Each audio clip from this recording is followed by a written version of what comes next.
Hey, you guys, it's Negative Indicted TV here. We're almost at 100K. Make sure you guys subscribe, hit the notification bell, and also remember I go live on Wednesdays evenings. I drop an episode every Sunday, 11 o'clock. Make sure you guys comment. If you guys have any suggestions, any questions, whatever it might be, drop a comment. Let's get into this episode. Hey, check this out.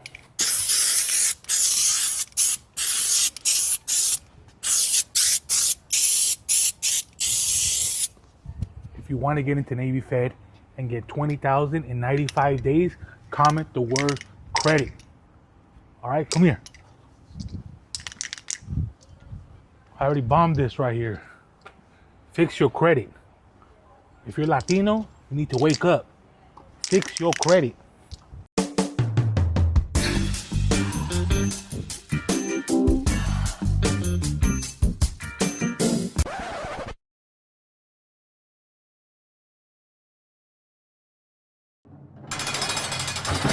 Hey everyone, and welcome back to Indicted TV. I'm your host, Negative. Don't forget to like, share, and subscribe, and follow us on Instagram. Before we start, you know I gotta give a shout out to my sponsors, Royalty Honey. Keep it hard, guys. Also for the best jewelry for his glory. And for some fire, barrio grown fire, Lupe Sanchez in the city of Lincoln Heights.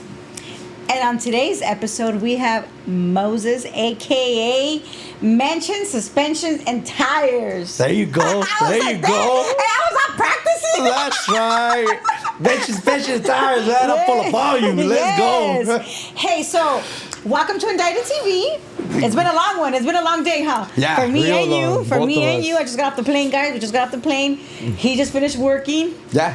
Yeah. Pulled up in the truck and everything. Yeah, I'm still on call. Let's go. Make the call, guys. Make the call.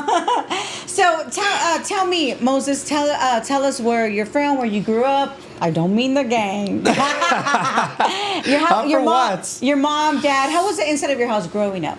I'm from Watts. I was my mom raised me, single mother. It was fun growing up. My mom used to send me to work. You know, yeah. Do you have brothers and sisters? I have one brother and one sister. Okay, are you the oldest? Yeah, I'm the oldest. My sister has autism. Okay. Yeah, she right now she's what, 32? Mm-hmm. I'm 34, so I know I got her by like a couple years. Yeah, but she has autism. You know, my brother, he's I don't know, he's probably like 24, 25. He's younger. Youngster, still trying to figure it out, but he got this, you know? That's right, brother, you got this. That's right, and now you're home. Yeah. Now you're home and you could be there. Yeah. You know, yeah. you could help him. Yeah. You Guide know? him, try to see what he got, you know? He'll figure it out though. Yeah, we always figure it out. Yeah, It doesn't yeah. matter what age, you know? Straight up. Doesn't matter what age, as long as you want to get it, we will figure it out. Yeah, straight So up. you grew up with a single mom, with your brother and your sister, and you said you're from Watts, Yeah.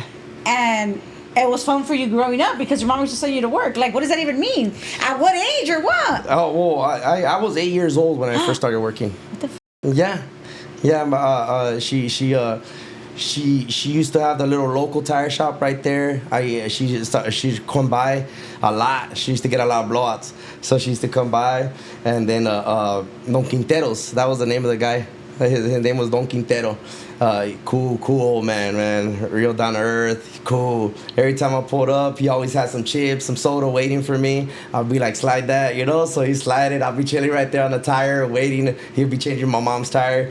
And then my mom would catch on, like, this little guy, he like just kicking it with him, you know? And I'd be right there with Quinteros, like, you know? And then he asked her, like, she asked him, like, hey, Quinteros, like, what's up? Can I drop him off? You know, le enseñas algo, you know, like, and yeah, he looked at me. He was like, yeah, man, tráetelo, drop him off, you know, after school, drop him off, and then I'll close, and then I'll even drop him off if you want. And she was like, all right, run it. Yeah, run it. And I was like, nah, why you gonna sign me up for this? Like, yeah. Wow. Yeah, I was like looking at her. I still remember the conversation to this day. Like if it was, it was yesterday. I was like they're talking about it like I'm not here. Like, wow. And you you're know, there, like, you're trying to send you to work at 8 years old. Yeah, they were trying to send me to work, you know, and I was just like sitting to her, looking at him, and he's agreeing to it, and she's over here plotting it, and I'm like, oh man, you know. But yeah, it got me to where I'm at now, and I love it. That's how you. So you learned the tire game at 8 years old.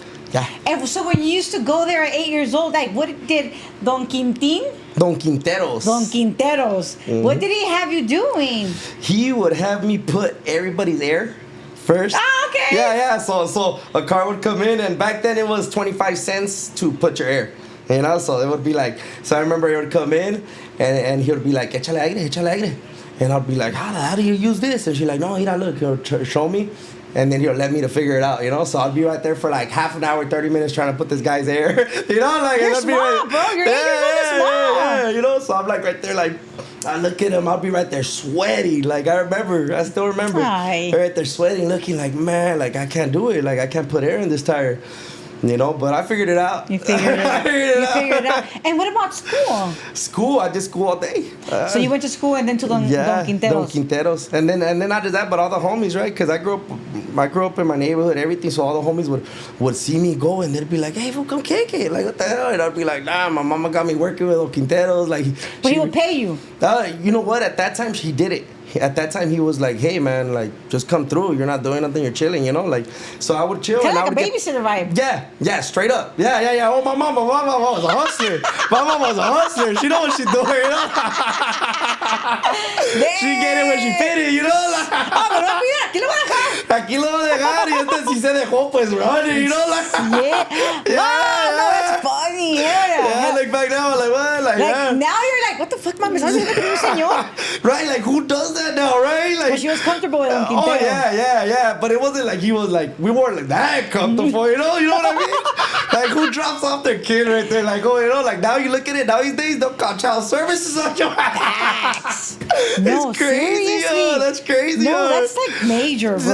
Yeah, right? What's your mom's name, anyways? My mom's name's Gabby. Stan, señora Gaby. She got down, eh?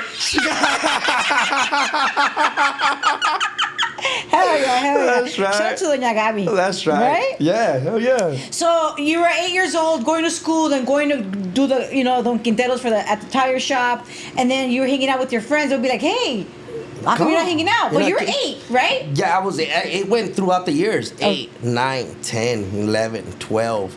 I'm doing this every day. I'm doing summers. I'm going there every day. And mind you, my friends are my friends. I kick it with them all day at school, and they know that I got little side pocket money always. Because now, by then, you're already getting paid. Oh, by then I'm already getting tips, you know? Yeah. So I'm not even worried about getting paid. Right now, I'm probably, at that time, he upgraded me. He started giving me like $20 a week, you know? Like, I'm like 10 years old, and I'm like, $20 I'm winning. But I know if I'm nice, I smile, and I talk to them, I know they'll tip me. Because it's like, oh, you're looking at a young little boy here trying to work. Let me give them a little. Yeah, you don't keep a little smile on your face, you know? Like, yeah. You know, it's a hustle. So I was like, you know what? Keep a little smile on my face, roll around. You got an advantage. You're young. You're a kid. You know. So I was pulling like at least $25 a day of tips. You know. So you're doing good. Yeah, at that time. You know. So I always had money in my pocket. Good. And I always had money in my pocket, and I was always proud of it. You know. That's right. I was always proud of earning it. Like, you know. And then I would pull up to the homies at school, and they'd be right there like trading cards and everything, and I'd be like the baller, like, don't trip, just wait till the ice cream man passes, and I got it. Don't trip. You know, like. Because ice cream was like 25 cents, 50 cents, $1 before. Yeah. I used to be like, don't trip, I got it, you know. I got us. I'll buy us some Pokemon cards. Go ahead, throw those away, you know, like. I was a little kid with the little, you know, like. But I worked for it. That's I right. earned That's it, right. You know, that's right. so it wasn't like I didn't feel like I was ever doing anything wrong, you know. Like I was working for it. I felt proud of it, you know. So that feeling stood with me. It still stays with me to this day. Like, you know, like you earn that dollar, it's gonna last you a lot longer. You know, it does. That's right. Because I made money both ways, and I know earned money is the best way. You know, because it feels better. Yes. It might be harder, and it might feel like, damn, I worked this much for this, but it lasts longer. Yeah. And it makes you feel better as a person. Yeah, it really does. You know, it really does. It really does. I mean, we both know the feeling, right? Of good and bad. Yeah. So back to you being 12 years old, you're still working. You know, you're going to school. Yeah. What happens? I'm doing my thing, working. the homies start coming to the tire shop. Now they're kicking it with me at the tire shops. In Oh, the cuts, shit. Don Quinteros is like, man, you guys over here, you guys are a little too deep, you know? You guys are a little, and I'll be like, we're all playing Pokemon cards, man. What you tripping, you At know? 12. Oh, mind you, we're kids. Yeah. But mind you, these same homies are the same homies that grew up with me and we grew up with his madre and everything, you know? So we're chilling. We're kids. We're, you know, they first in the beginning, they would come. You know, they would come and kick it and see me at the tire shop and kick. And Don Quinteros was like cool with like 1, 2 coming by because they were all in the bikes, you know. And then we would patch our tires there. You know what I mean? Yeah. We would patch our tires there. We would play Pokemon cards, and we were just kids then. So it was Don Quinteros was like, run it. But then we started getting a little older. You know, we started getting a little 12, 13, you know, desmadrosos, you know. Yeah, So then I started skipping the work. Then con Don Quinteros would be like, oh man, like this was ya va malos pasos, you know, because he's not coming to work no more. Yes. He's over there. All the same little homies he was coming through and chilling, like now he's just over there in the calles. So he sent his chalan to go look for me, and he finds me in the hood. I'm chilling in the corner. You know, he's like, Moy, vente pa atrás a trabajar, woo woo. They looked for me. The tire shop they looked for me. cared. They cared about me because I had become part of the family. You know, I was there every day. ¿Tantos everything. años? Yeah, they raised me. You know, so I was like, yeah. So I would be right there, and I'd be like, no trip, you know, I'm gonna kick it. And then it started becoming a little pattern where I would just come every now and then just to make money, just so I could go kick it. You know, like I'd work for like 2-3 days. I'd put money in my pocket, and then I'd ghost them for like a minute. You know, by that time, I had already dropped out school. I was doing bad. You know. Yeah. But inside my head, I knew I could do better. But I just was like, didn't care. I'm a kick it. I'm a kid, you know? You've been working. I bet you was, I've been working this whole time since I was Yeah. 8 years old. Y todo eso. You know what's the trip? That in a way you do kind of think like that, because even though you're little and you're like, you know, like I was a kid, it doesn't really count as work. No, I was already growing up quick. Yeah. So by the time I was 13, my mind was, I felt like I was an Like a adult. señor. Yeah, I was like, oh, you don't know what it is to earn $1. Like, you know, like, I was like, ooh. I was telling the homies that were mine, like, oh, homie, you gotta get to work. Ooh. And then I came right down to their level. You know, we were just kicking it at the end of the day. You know, like it's a trip, but it's just part of the process. It's part of the process. You know, and I trusted it.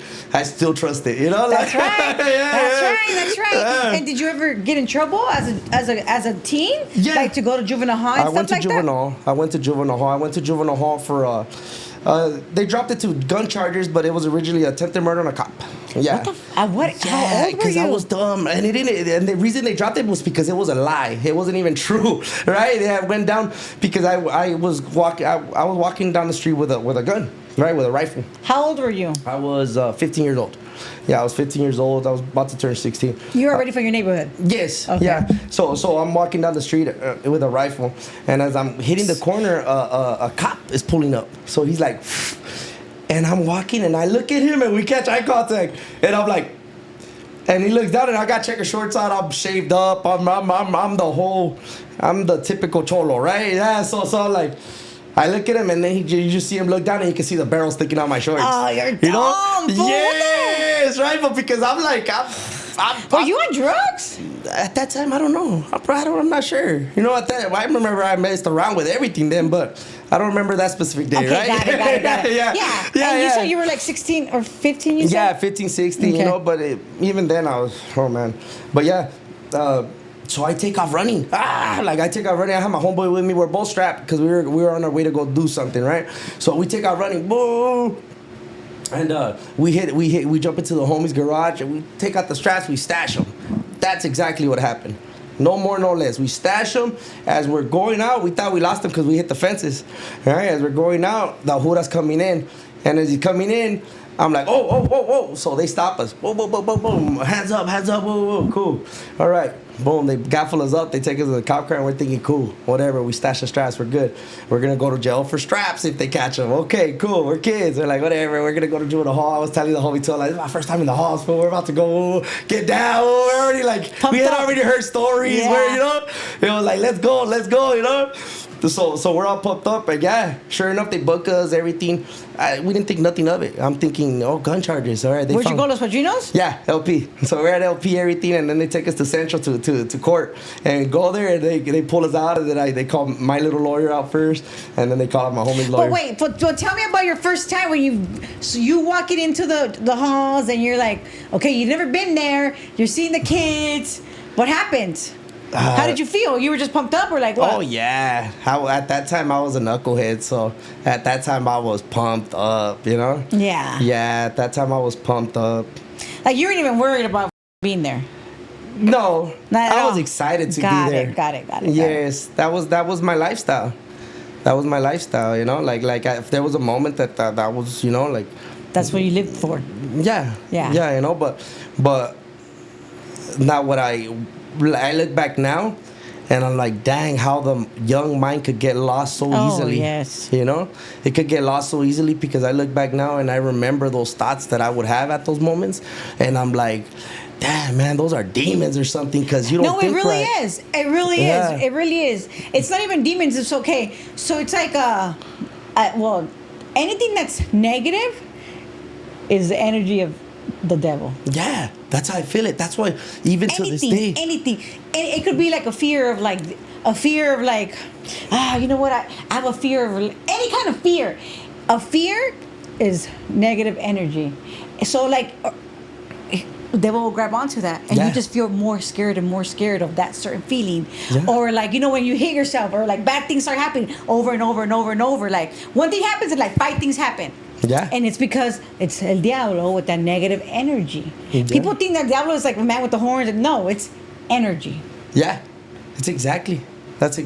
Yeah, that's how I feel. That's exactly why I'm the way I am, because I believe in that. You have to. Yeah. If there's God, Yeah, there's, you know what I'm there saying? has to be, right? And it's like, yeah, it's like, for example, and it's kind of like what I said a little earlier, like, you know, you get well, I don't know if I said it earlier, but like you get a feeling of the clout.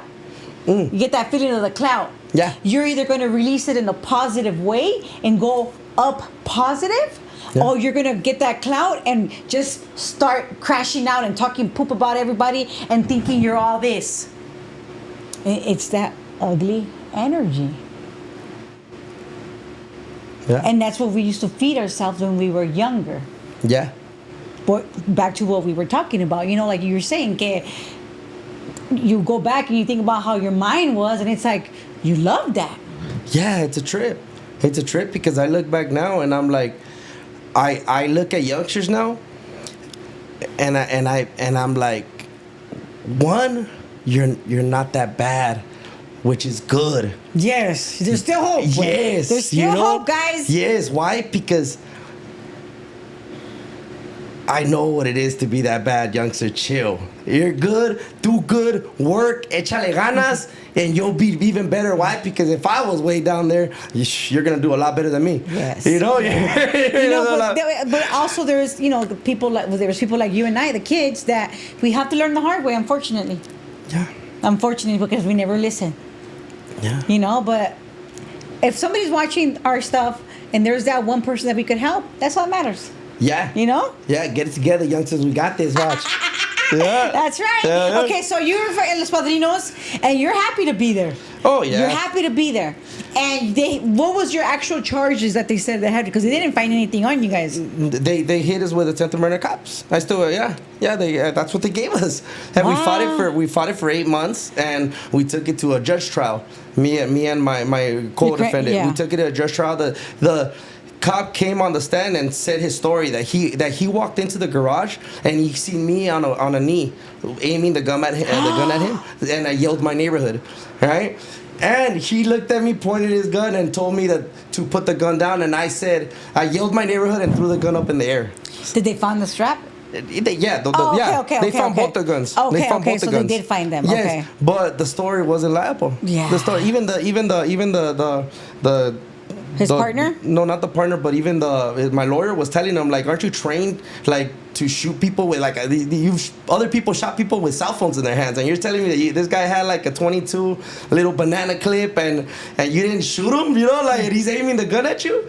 So it wasn't even, his story didn't make sense, because it wasn't true. It wasn't true. That's a super scary situation to be in as a young kid, because you could have got washed out like so many young kids could have did. You know what I'm saying? Yeah. So God was definitely on your side. Yeah, man. And my co-defendant, both of us were like, what the heck, dude? Like, we know it was just guns, you know, like, hey. And I was even telling him, like, hey, well, like, we should just go out there and be like, those were just our guns. And they're like, no, fool, you're going to mess it up more. Like, and I was like, damn, man, then what do we do? Because this sounds all bad. Like, that's not what happened. Scary, you know, huh? that's not what happened. That's not what happened. I tell you right now, I wasn't attempting to murder no cop. You know, I was trying to get out of there. You know, so they charged me with it, but that's not what happened. It didn't stick. You know, that's not, tell me about those 8 months of you being incarcerated. How was it for you?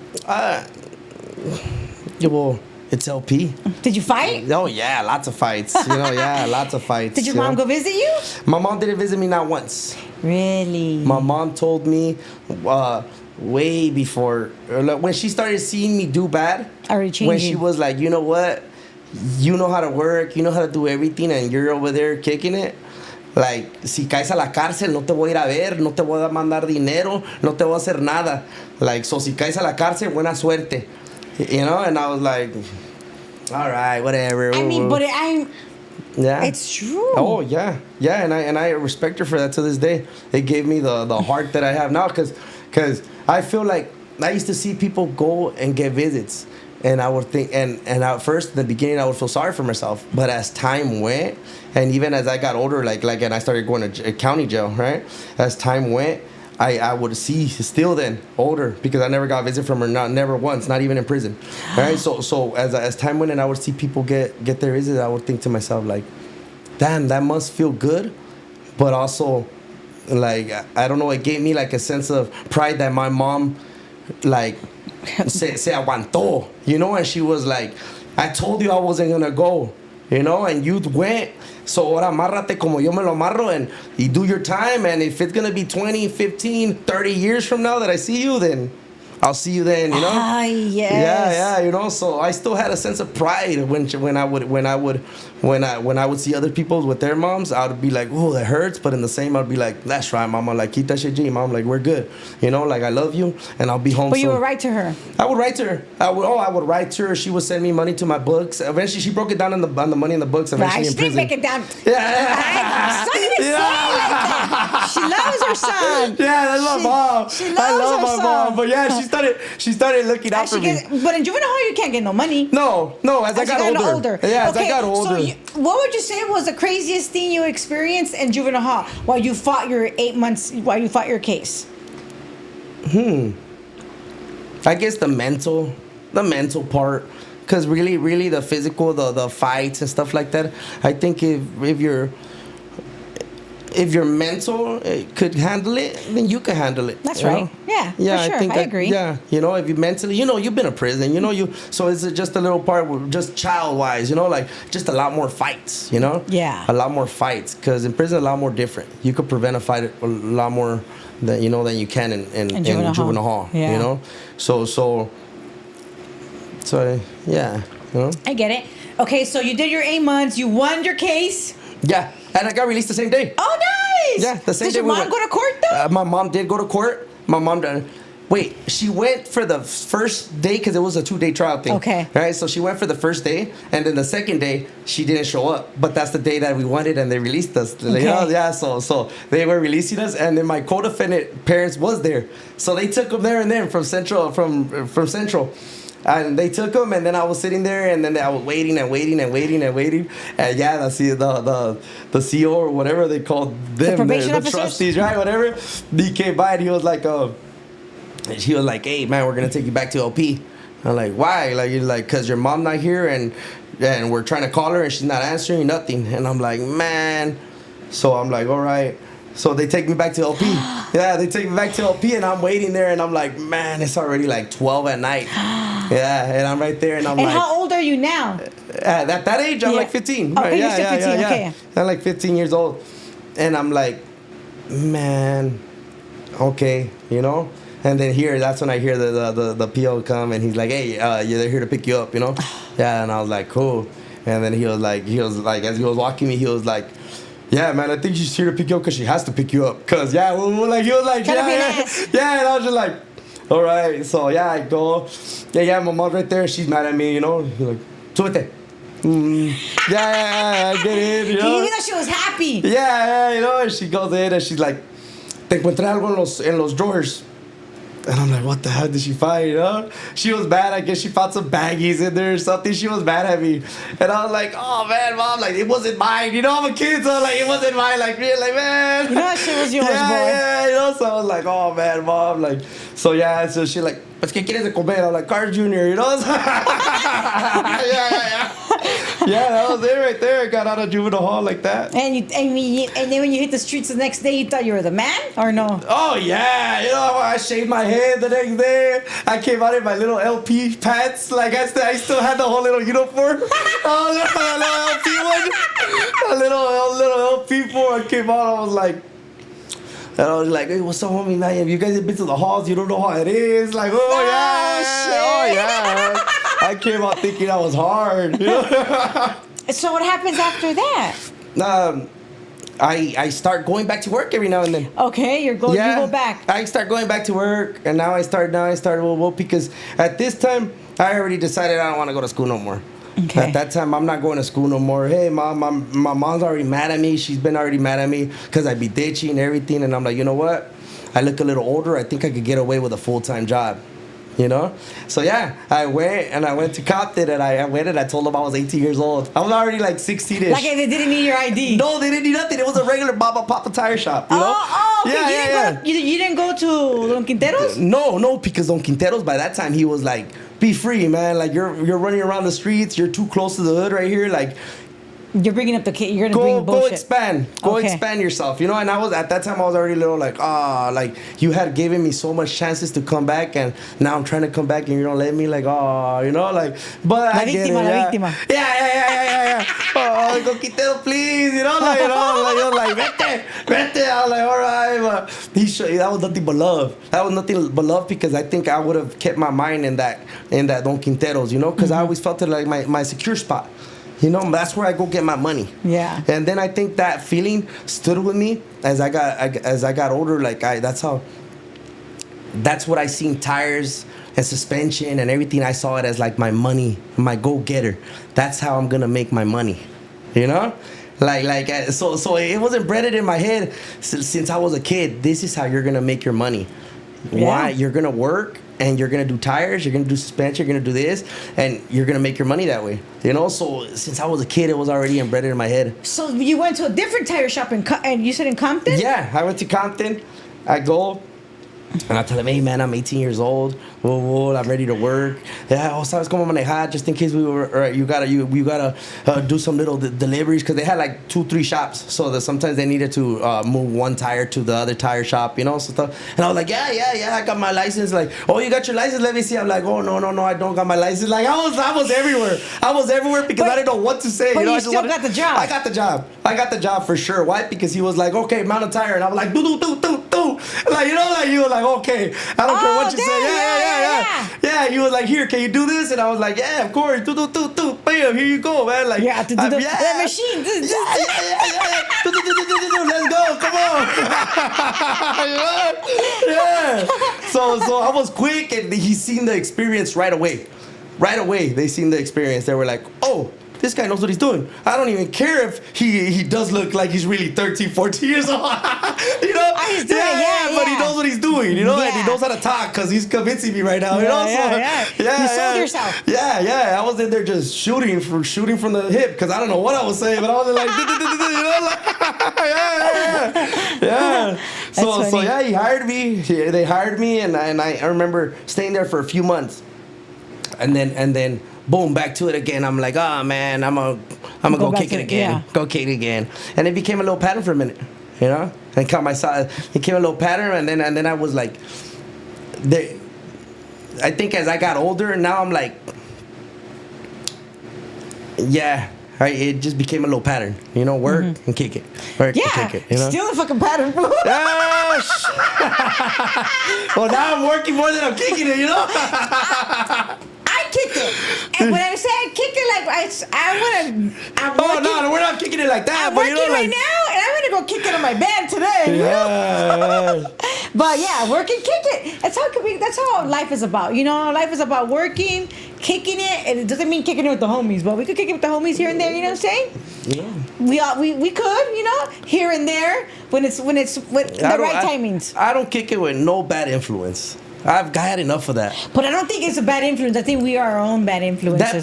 That part. No, I'm not. No, I'm not saying kicking it with the homies is a bad influence. I love the homies. I'm all for the homies. We change when we're with the homies. Yes, I'm all for the homies. I love the homies. Yes. You know, but if they're trying to influence something that I'm not influencing, I'm not for it. No, don't try to, like, you're not doing good. Like, if you're like getting how you want to give me some drugs, like, oh, you're not my homie, bro. You know I'm doing all right. Don't do that. Yeah. That you're not cool. Yeah, you know, like or you know that I'm not doing the same things I used to do, and you know I'm trying to do a lot better. Don't come into my life trying to think that's what I want to go back to. Yes. You know, because your homies are not gonna do that. Yeah, and you know what? To this day, I haven't found a homie that come and be like, fool, you're acting like a lame. Hey, fool, like you know, like, hey, I haven't found a homie yet. Why? Because all my homies are righteous. That's right. All my homies are righteous. You know, like, yeah. and that's who I've always surrounded myself around. You know, good people. Love that. No. So you were kicking it with the homies and working. It was like a routine. So when you hit 18 years old, what happened to you? I went to the county. I did a year in the county for the first time. I did my first year. What did you get in trouble for a robbery. Oh, hell no. Yeah, right. And you know what's the trip that I trip out on the things that happen in my life, because I'm not saying like there's lots of things that I didn't get busted for. You know, like there's one things that I do the that dumb things. Yeah, Thank you God. know, yeah, right, yeah, for sure, right. Well, even then, I remember the day and everything. I was chilling with the homie and boom, like we end up getting into something, right, where the phone gets lost and just happens to be that I look like the guy, right? Oh my God. Yeah. Dang. Right? Yeah, right. So I take it in the chin. I ain't gonna say nothing. I take it in the chin, right? Yeah. Let's go. So boom, I go. I'm taking it in the chin. Boom, I do a county lit. It's my first time and everything. Your first time in the county. How was it for you? Walking in, smell different, you know? Oh, yeah, man. I was, you know what? You try to put that, like, I got this, you know? But inside, you're like, what the hell, you know? You got some old-ass fools there. Yeah, it's the county. Then you see homies running around blasted up, you know? And you're like, oh, man, like this homie must be somebody. You know, because you're young. Yeah, You're young, and you're like, you know, you start thinking like that, you know? Like, so you're like, oh, man, like, you know? And that's why I don't sugarcoat it, because I say it for what it is, you know. I know a lot of homies thought that. I know a lot of homies think that, you know. Like why? Because we keep it 100, you know. Like you're around your people, and you're like, dang, you know, like that's cool. Know, yeah, for sure, I understand. Yeah, you know, so yeah, I go in, and I'm like, damn, man, you know, like this is county jail. This is the real deal. Yeah, you know, so I go in, I fight my little case. But how was it for you to adjust, though? To the program, to not fighting? You know what? I think I've always been able to adjust anywhere I go. Anywhere I go, I think I'm like chameleon style, like, boom. Me too. Funny that you say, because I say that too. Yeah, right? Mm-hmm. Right? It's like, boom. Like, once we get in there, it's like, I know, don't show this, don't show that, don't do this, don't do that. Right off the back, I adjust to it. You know, I start scoping out, I start everything. And I think I do that still to this day. I pull up on a customer, and I'm like, you know what? I got to read them. I got to feel the situation. And then if they're not on the same level with them, I got to break them down. I got to break them down just like I would break down a homie. break down that guard. Once you break down that guard, then maybe I could sell you something. But right now, I'm just trying to to bring the guard down. Yeah. First, right now, we got to bring down the guard, you know? And then after that, then you feel comfortable with me, then let's change your suspension and tires for sure. You know, I got you, you know? You know? Yes. Yeah, man, like, but I think I learned that young. Adjust to people. They don't have to adjust to you. You have to adjust to them. You know why? Because you need them. I need my customers. You know, as much as they need me, but I need my customers. I need my customers to know that I'm willing to adjust to them. Yeah. You know, like I'm willing to do that for them. Yeah, it's what everybody should be doing. Not, oh, you need me, so no. No. It's you gotta work together Right. in order for things to be right. And for you even getting to the county, you have to become part of the cycle. Yeah. Or else you're not gonna turn with the cycle. Exactly. If that makes sense. No, you know, you hit that on the dot. See, a lot of people think, oh, go in there, keep your head down, and come out. That's not the way. That's not the way it goes down. You know, that's not the way it goes down. You definitely can't keep your head down. Yeah. That's not the way it goes down. This is real life, you know? Yeah, you gotta keep your head up and figure it out. Yeah. You know? Nobody cares. Yeah, nobody cares. It's a dog world. And you don't really know it till you hit prison. Mm-hmm. You know, then that's how you know, like it's a dog world. Yeah. You know? Yeah. Then you got to be able to adjust to people. You got to make them feel comfortable. Because you could be in the worst situation, and if you can't make people feel comfortable, then you're going to be the target. That's right. You know? Yeah. And I use that to this day in my business. To this day, I pull up, and if I see it's a homie, because, you know, it's, hey, what's up, old boy? I make him feel comfortable. Why? So he can know, hey, the homie's cool. The homie's here to help me, and the homie's going to take care of me, and he's going to be cool about it. That's I'm right. going to remember this guy. I'm going to call him over. He's going to call. Yeah, I'm going to make sure that guy pulls up on me every time. You know? Yes. And that's the way it should be. That's the way it should be, you know, like with everything in life. Yeah, you should be remembered everywhere you go. If you're not leaving a stamp everywhere you go, you ain't doing it right, homeboy. You know? I guess I'm a good stamp. Right. Like, bam, bet your suspension and tires over here. I'll pull up on you. That's stupid. No, it's true. That is true. Yeah. So you get a year for the phone that you supposedly took. Yeah. But you just took it the whole year. I took it. I run it, you know. I ran it, and I got out. Boom, came out, and I'm like, all right, cool.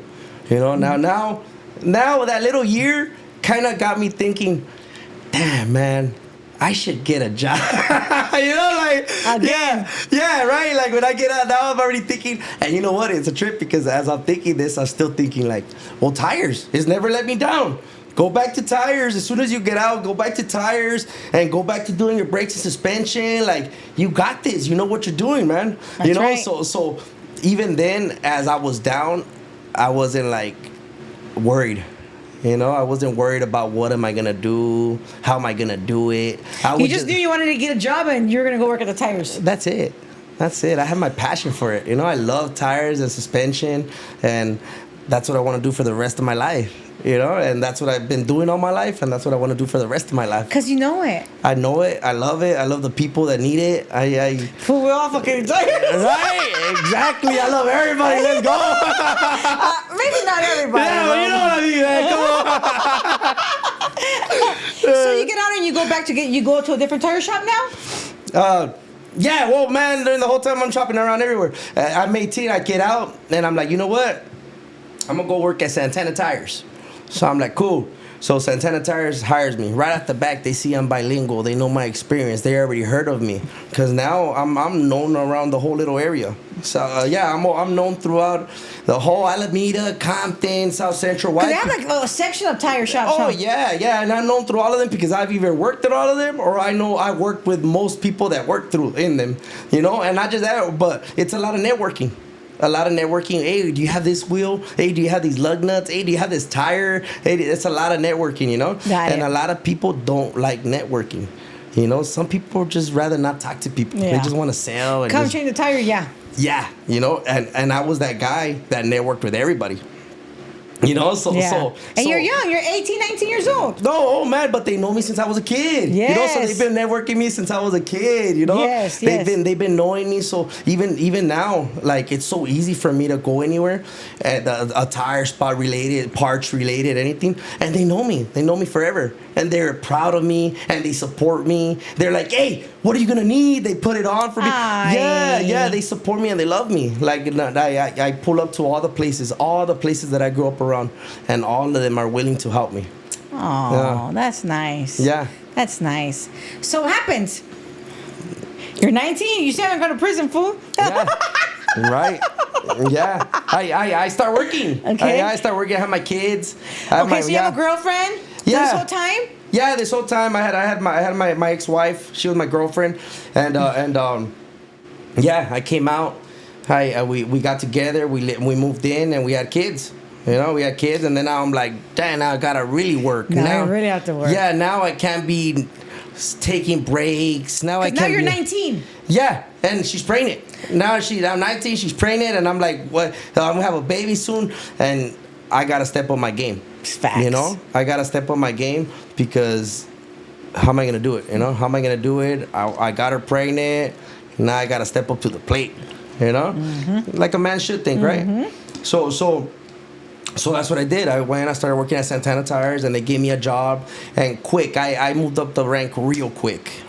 Why? Because I have experience. I know what I'm doing, and then I'm bilingual. I speak both Spanish and English. Yo te vendo lo que sea.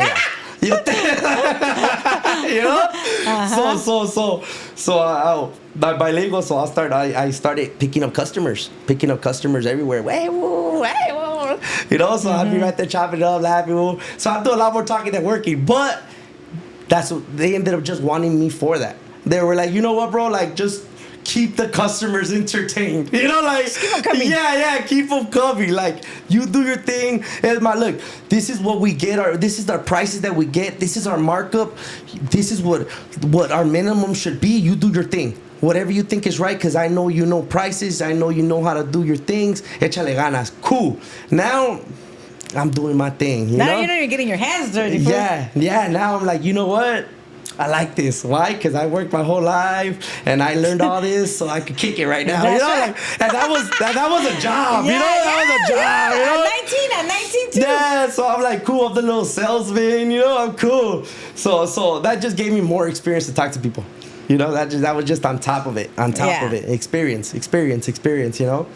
But so now I'm building momentum. Now I got customers. Now I'm out of jail already, so I'm already trying to keep that behind me. Now I'm like, you know what? Jail was jail. I took it in the chin. I ran it. I ain't tripping. Cool. Now I'm growing my family. Yeah. Now I'm growing my family. I got my daughters with me. Now I had my first daughter, Leah, right? She's born. 2 years passes. I'm like, now Mia's born. Okay, so you were out for a while. I was out for like about 5 years. Oh, okay, And good. Me and my ex-wife had our kids then within those 5 years. So when I got busted, my oldest was already 5. Yeah. Okay. Yeah, she was 5. So I left them all kids, babies. I left them babies. The oldest remembered me, and she, Mia, my middle one, she didn't remember me. Or Elena, the little youngest, they don't remember me. They just remember me through phone calls, like from prison. Yeah. From prison. Like dad calling. Yeah. And then for a minute, I did some time in the shoes. 2 shoes. So while I was there's no phone calls. So what did you get busted for? I got busted for drugs. Yeah. So how did that start? There you go. Trying to build a business. That's how I got involved into that, because I got impatient. I started seeing that I could do it. I had the customer base. I had the experience. Why ain't I doing this myself? Meaning getting your own tire shop. Yes. Okay. Getting my own equipment at the very least. So I started picturing the idea that I have now, something big, something that's gonna hit nationwide, right? Yeah. That's how I started thinking. Right. So immediately my mind started thinking thousands, millions. That's what you need to hit that goal. Immediately it went straight to survival mode. You're trying to breathe. You're trying to get out of this water. You need this much to get out of there. Let's go. Come on. So I started trying to move dope. I got my hands dirty. Now I'm like, you know what, man? I'm over here busting my ass. At that time, we were getting paid $8, $9 an hour. Mm-hmm. You know, this ain't no. They have it good right now. Talk about $20 an hour. You know, like, yeah. That's just still not enough. It's not enough. Yeah, but you know, at that time, we're getting paid $9, $9.50 an hour. You know, as a tire guy. You know, like, and I'm doing sales. I'm getting paid. At that time, I'm getting paid maybe $1.50 a tire that I sell extra. Out of a set, I'm making $6 a set. You get me? So I'm desperate. I'm desperate. Yeah, of course. You know, I'm desperate because, and the more reason is that I'm desperate is that it's kind of like when you're in the desert, right? And you're so thirsty, but you're the one that's holding the water, and they're coming and drinking from your cup. You know, and you're holding it, and you're providing that water for them. And they're drinking from your cup every day. But every now and then you could just take a little sip. Y te secas, estás secando. Yeah, and you're just like, And that's how it felt. It felt like It's actually a very good way to put it. Yeah, that's how it felt. It felt like I was making everybody else around me rich. You know, and I'm like, I know how to do it. I have the people skills. I have the knowledge for it. I have the experience. What am I doing? Like, you know what? It's because you're not making enough. You got to sell drugs, and you're gonna become a millionaire. And with those millions, you're gonna invest it into a shop, and then you're gonna hit the roof. You're gonna hit the sky like you want to. You know, Like it really works that way, huh? Yeah. You know, perfect in the perfect land. Yeah, in the perfect world. That's the way it works. You know, Chapo Guzman had it figured out. You know, like, what the heck? Yeah, right. I'm like, cálmense. Yeah, right. So yeah. I trip out on those thoughts that I had. You know, I trip out on those thoughts that I had. I'm like, dang, man, like, you really thought like that. You really thought that. Well, you wanted the big dream, and you wanted to make it work. Okay, it's not okay, but hey, it's okay that you had the dream. Yeah. It just wasn't your time. That part. It wasn't your time. And you know what? You know what's the trip? Like, without me being like all like at that time, I would sit there and I would be stressed. Like, I don't want to be like I'm weak, but I would cry about this. Like, I'd be like, it's okay. I'd be right there stressed because I couldn't. Either I'd pay my rent, or I didn't have enough to put gas in the car. I didn't have, you know, my daughters were hungry, and then like either we did this, like it was always one thing after another. Yeah. You know, like it was always one thing after another, and I was like, man, excuse me. like I need to do this. Yeah. I need to do this because I don't want to be right here the rest of my life. I want to grow because my dreams are so big. My dreams are so big. I'm like in the bottom of the pond looking at air up there. Like, yeah, you know, like it's ridiculous, but it's true. The struggle's real, man. No, I know. Yeah. We all know. Mm-hmm. I mean, there is some viewers that probably don't know, and they view because they like to hear, you know, stories and things that we go through that people never experience. Yeah. You know what I'm saying? Yeah. But this is really what we go through. This is really our lives. Yeah. You know, of low income, you know, hardworking people. Yeah, and I worked hard. That's what I'm saying. I worked as hard as I work now. I worked for other people. I've never gave it my 100 at anything that I did. Everywhere I went, I figured I'm gonna be here. I'm gonna be the best at it. You know, and so I've never given minimum effort to my jobs. I've always went in there. Let's go. I'm not looking at your hands. I'm like, oh yeah, he's a freaking tire worker. Oh yeah, my hands. Yeah, my hands are tired worker. I'm out here working every day. That's right. You know. So basically, you got in trouble for drugs. Yeah. And what happened? Well, I started getting clicked up. Started doing my thing, right? Mm-hmm. Boom, boom, boom, boom. I get called for a job. I'm like, all right, cool. I go. And I kind of felt it the way I used to do things. It just wasn't normal. But I was desesperado. At that run, I was gonna make a quick. What was I making that time? Like 15 racks in that Quilo drop off, you know. Mm-hmm. So I was like, cool, 15 racks. That's towards the goal. here, 300,000, $500,000, here it comes. You know, like, what am I gonna do with that now? I look down and I'm like, what the? Now I could use it. Now Santana Tires could use that all day, and we could righteously use it right. You know. Yeah. But then I wasn't gonna do. I didn't know how to do that. Yeah. I didn't know what I was doing. I just know that I needed some money. imaginary crazy number to be at some crazy dream that I will reach one day. You know what I mean? Like so I started doing my thing. Boom, boom, boom. I get clicked up. I start doing my thing. Boom, boom, boom. They call me to that job. I'm already kind of feeling a little wiggy, but I'm like, you know what? I'm gonna run it. I usually at that time I used to have homies help me out, do things like that. That day, it happened to be my day off, right? So I had the day off that day, and I'm like, you know what? I'm gonna do this so I could put some more money in my pocket. Now I'm being greedy, you know. Now I'm being greedy. Now I'm like, you know what? I need to put some more money in pocket. Life lesson. I have life lesson now.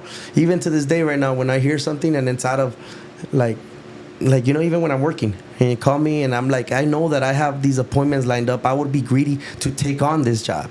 Why? Because I'm overworking myself. I'm not even gonna come through with the promise because I already know that I'm gonna have this. So it taught me to don't be greedy. Be straight up. You know what? I can't because I already have too much Because I'm work. doing this. That's I can't. right. Why? And as our business grows, then maybe I could send somebody down your way. But don't be greedy and don't be impatient. Love that. Relax. Yeah. Relax. You know, we got this. It's gonna all happen. It's gonna play out. That's you know? right. That's right. Yeah. So yeah, I got greedy and I'm like, I'm gonna go do it. So I go, and right off the back, I'm in off of Lakewood on Imperial. Right, Lakewood and Imperial in like Norwalk Downish area, and I'm driving, and right off the back I see a cop as I'm passing him, and I know because I kind of slacked it. Right, I slacked it because I went ahead and I just put everything in the back seat.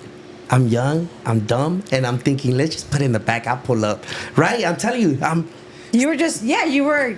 who, like, now I look, and if somebody hears it, be like, que pendejo, you know, like, Yeah. but yeah, you know, but I look back and like, sí, estaba bien pendejo, you know, like, Facts, yeah, like, La cagaste, big yeah, time. la cagué gacho, right, and gacho, like, I look back now, I'm like, damn, right, but it was destiny, it was meant to happen, It happened perfect. Why? Because it might not have been perfect, I went through a lot, you know, but I appreciate it, you know. Yeah, You know. So yeah, that happened. I just threw it in the back seat. So immediately when I seen that cop, I was like, oh, chill. So I pull in to a Jiffy Loops, right? And I'm like, boom. And I go to get into the little service line because I'm already thinking, and right off the back, I had already seen that cop pull out. So I'm already thinking, whatever, pull into a Jiffy Loops so you could, you know, throw them off, you know. Boom, I pull in, and this cop blocks the entrance of the Jiffy Loops where I just entered. He just parks in front of it and then puts his lights on, right? And I'm like, this fool, right? And I'm already parked in the Jiffy Loop, like in the little service line, you know? I'm like, man. And this fool gets off, and he comes, and he's like, tuk, tuk, tuk. Yeah, I'm like, oh, man. Did you have your license? Yeah. Oh, okay. I had my license, and I had a little homie with me. Right? I had a little homie with me. He had just got out, 2 days out. Right? Damn. Yeah. So I had him with me, and he's just sitting in the passenger, and he's like, damn, because we're strapped. We have guns, you know, because it's a drug deal. Yeah. We're exchanging money and everything, you know, like yeah. So we have guns and everything, and I'm like, damn, fool, chill, don't trip. You know, and he's like, oh nah, fool, like I'm like chill, and I'm like, what's up, man? And he's like, hey, you got your license and everything? And I'm like, yeah. Why? What's up? I'm like, what's going on? You know? And he's like, oh well, your backlight's off. And I'm like, no, it's not. I tell him my truck's good. You know, I had a F-150. I used to take care of it and everything. And I'm like, nah, my truck's good. Like, no, nothing's wrong with my lights. And he's like, yeah, your headlights out. And I'm like, well, it's cool because I'm at the service light. Then I'm at Jiffy Loops. I'll just take care of it while I'm here. Good looking out. You know. And he's like, oh nah, man. See, I could smell a strong odor of marijuana. And I was like, what? Like, what's he like? What the hell? Is that what you had? At the time, I had some weed in the car, but it wasn't no strong order, right? At the time, I did, and at that time, it was like becoming legal, everything. So it was like I had a medical card too. So I remember thinking to myself, I have a medical card. Hold up, you know. So I remember I was like, hold up, though. I have a medical card, and yeah, I do have some here. I have some, and I have a medical card. And I remember back then you used to have to carry the little carry, you know. Yeah. So I brought out the little thing, and I'm like, look, I have my stuff, like. What do you mean? You know, like, and he's like, no, man, I'm suspecting you have large amounts of marijuana. And he had, and I hadn't even look, and I look, and he had a canine in the car. So I'm thinking, these guys are busting me. They're not here. Like, you know what I mean? Yeah, I'm already thinking these fools ain't like, this ain't a random stop. You know, like, I'm already thinking, like, this ain't a random stop. Like, you thought you got set up. I'm thinking something right there off the back. I'm thinking that, right? Off the back. So I panic, right? And then as he's looking at me, I'm, like, looking at him. Sweating. Yeah, I'm looking at him, and I start pulling up the window on him. And he's like looking like it. I put it on reverse, right? So trip out. Right when I put it on reverse, my truck used to have a glitch that it would go straight into neutral, right? So I put it on reverse, and I gun it. So I'm bunting out. It's not going nowhere. It's not going nowhere, right? So this gives them time to I look back now at they had a video on the Jiffy Loop one, and there was a cop standing right behind when I was revving. You could have fucking ran over him. I could have took him. Right? Yeah. So anyways, by the time saved you. It would have been murder. Yeah. By the time I do get it into drive, right? He had already moved, and I run right into the cop car. Boom, boom, boom, boom, boom. I ram him out the way because I need to get out of there, right? I'm already all out, you know, like, yeah. So I'm already like, oh man. So I ram it into the back car, like, boom, boom, boom. So I move the cop car out my way because he's blocking me. And you have a big ass truck. Yeah. So and I take off. And right when I take off, it was high speed pursuit. Everybody's on it. I see. Man, if it was Grand Theft Auto, I got like 4 stars for sure. like, it was bad, man. Like, yeah. So I went in high speed pursuit. As I was driving, I'm thinking to myself, get rid of the drugs, right? And then I'm telling you, man, oh my God, right? So I go to reach a bag, and I open it, it's full of grease and all types of stuff. So now I'm full of grease now, and I'm driving on high-speed pursuit, and I get mad, and I'm like, man, just throw them out the window. So I start throwing 5-pounders out the window. Boom, boom, boom. Oh man, it was crazy. How many pounds did you have? I had a lot. They found 50. Oh, fuck. Yeah, I had a lot. They found 50 of them, you know. So there's somebody running around. Wow. So how did you end up the high-speed chase? How did I end it? Yeah. Okay, so now I'm driving around on Norwalk, down knee. I'm up and down. Everybody's behind me already. You got the chopper too? Yeah, I had the chopper. It was the whole show, right? Yeah, there's a car that's parked that's blocking my way, right? And I'm already been on a high-speed chase, and I don't know. I don't think she tried to block my way, but it was kind of like the way traffic was going. So she went, and they were all behind me. So I kind of I didn't run into her, but I rammed her out the way, right? They gave you assault with a deadly weapon for that. So I rammed her out the way, and I ended up later on down the way, my ex-wife, I had her go drop her off her car because I felt bad on the police report. Like later, I read the police report, and she was like, I found out later she was older, you know. And I read the police report, and she was like, it's fine. I wish him nothing but the best. I'll pray for him. I just asked for him to please repair my car because I only have liability insurance, you know. And she's a cop. No, she was a civilian.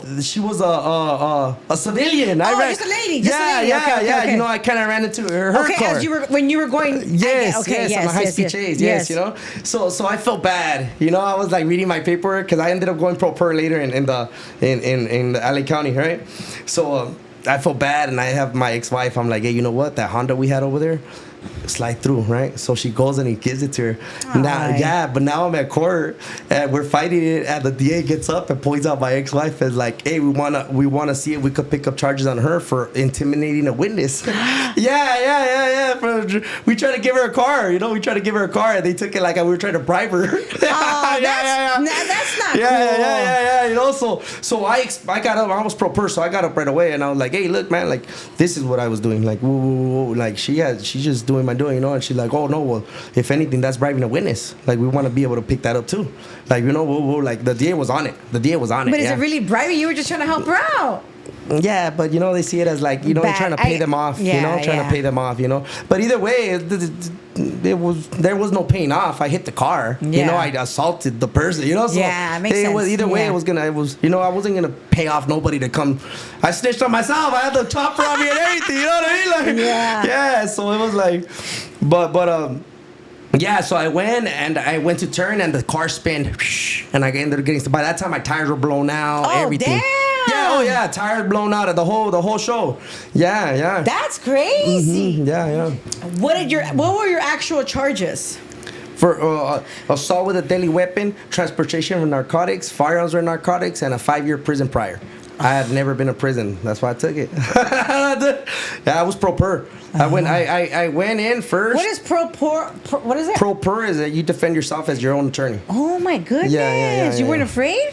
Heck yeah, but I wasn't gonna let somebody else hang me. You know? Yeah. And were you going to you were going to law school? Yeah, no, I was going to law library. I didn't know what I was doing, but a lot of homies are there that don't know what they're doing, and that we all helped each other out. Yeah, we all helped each other out. We would have times in the tier where we would all be like, "Hey, homies, camaradas, we're all gonna practice our law right now. If we got any questions, bring out your paperwork, and we'll figure it out."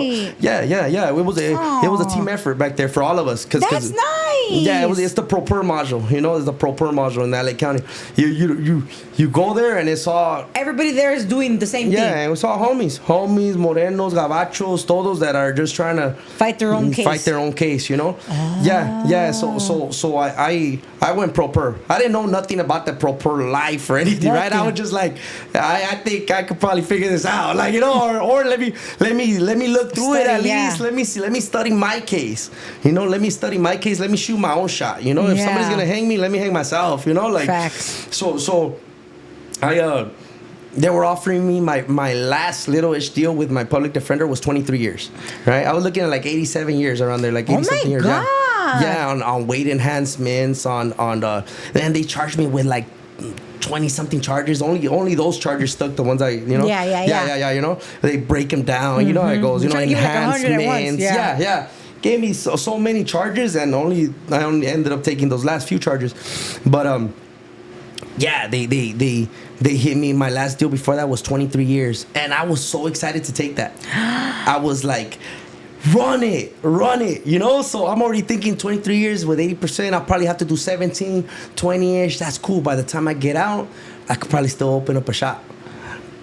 Yeah, I was thinking. You're down for still thinking that. Yeah, I was like, I could probably still open up a shop. Why? Because by that time, I was like, I just finished risking my whole life for opening up a shop. You think, damn well, I'm gonna stop now? Facts. That makes sense. Yeah. I was like, fool, you better not stop when you get out. You better figure it out now. Why? Because you just gave up so many years of your life for this, you know, to trying to make this. Yeah. And you're gonna give up? You're a quitter. You know, like, We're quitters. Yeah. You know, like, wow. Yeah. So what ended up happening? How did they? Since that was your last offering or whatever. Oh, I called my mom. I told my mom, "Hey, mom, I'm gonna take 23 years, mom. It's gonna go good. It's gonna be okay. I'll still make it out by this time. I'll be like 40. I'll be like 43-ish. I'll be okay." Like, yeah, I'm 43. Yeah, right. We're still good. Yeah, right. You know, like, I'm just starting now. Yeah, that's right. So, you know, I was thinking that. I was like, you know what? 43-ish, I'll be straight. You know, I'll be straight. I can still come out healthy. I'll be prison preserved. I'll be okay. I'm already thinking that. Yeah. I'm already trying to find all the positive out of all this. Mm-hmm. Out of all this. What am I going to do? Which is good. Yeah. At that time, I was a lot bigger, you know, hitting almost 300 pounds. So I was like, good. I'm going to get to work out. I was already thinking of that. I was like. Well, yeah, because you have to look at it the positive way or else it'll eat you alive. Yes, I was trying to. The best I could do, you know, because I was like, man, I gotta figure this out, you know. Mm-hmm. Like, I got to figure out how am I going to get by this and survive through this, because it's killing me. It's killing me inside. I'm not showing it. I'm walking around with my head up and everything. But I got 3 daughters at home. I got a wife. Like, she's going to leave me. Like, she's going to leave me. My kids are going to be like that. At that time, too, I thought women, you know, like, oh, like, she's going to leave me. Like, I thought like that. Now I'm like, yeah, you know, that times change, you know. But I was young and I was like, that's the love of my life. Like, oh my God, you know? No, yeah. Yeah, you know, It's I had only 3 right for you to daughters think with that way. her. I was building a life. I wanted to build a business, you know? So all that runs through my head. And it tripped me out because I'm right there with a homie one time, and he's there for traffic tickets. And I'm chilling with him, and I'm like, it's going to be all right, big dog. Watch, you're nothing. You'll get like 2-3 months. And he looks at me, and he's like, it's because I got a family, homie. If you don't know what it means, if you don't know what that feels like, just don't even tell me, dog, because I just want to kick it. Like, and he walked away, and I thought to myself, think I don't got a family on me? But I wanted to bust his face in, you know? But I thought to myself, chill. Like, the homie's gonna be home in 2-3 months, and he don't know what he's talking about. You know, kick it, whatever. So I was like, all right, cool. Boom. Later on, down the line, I'm chilling with him. And I'm telling him, like, dog, what you said earlier, it wasn't cool. You know, because look, I got kids. I got this. Family. I got a family, and I'm looking at this. And he's like, oh, and I'm like, I'm not telling you so you can feel, because I know my decisions were my decisions, and I took them. I gambled on myself, and I lost. My hand came out wrong. I lost, you know? But those 2 months you're going to do them with your head up. Do them with your head up, and don't think like that. Don't think the next man don't got it worse than you or as bad as you.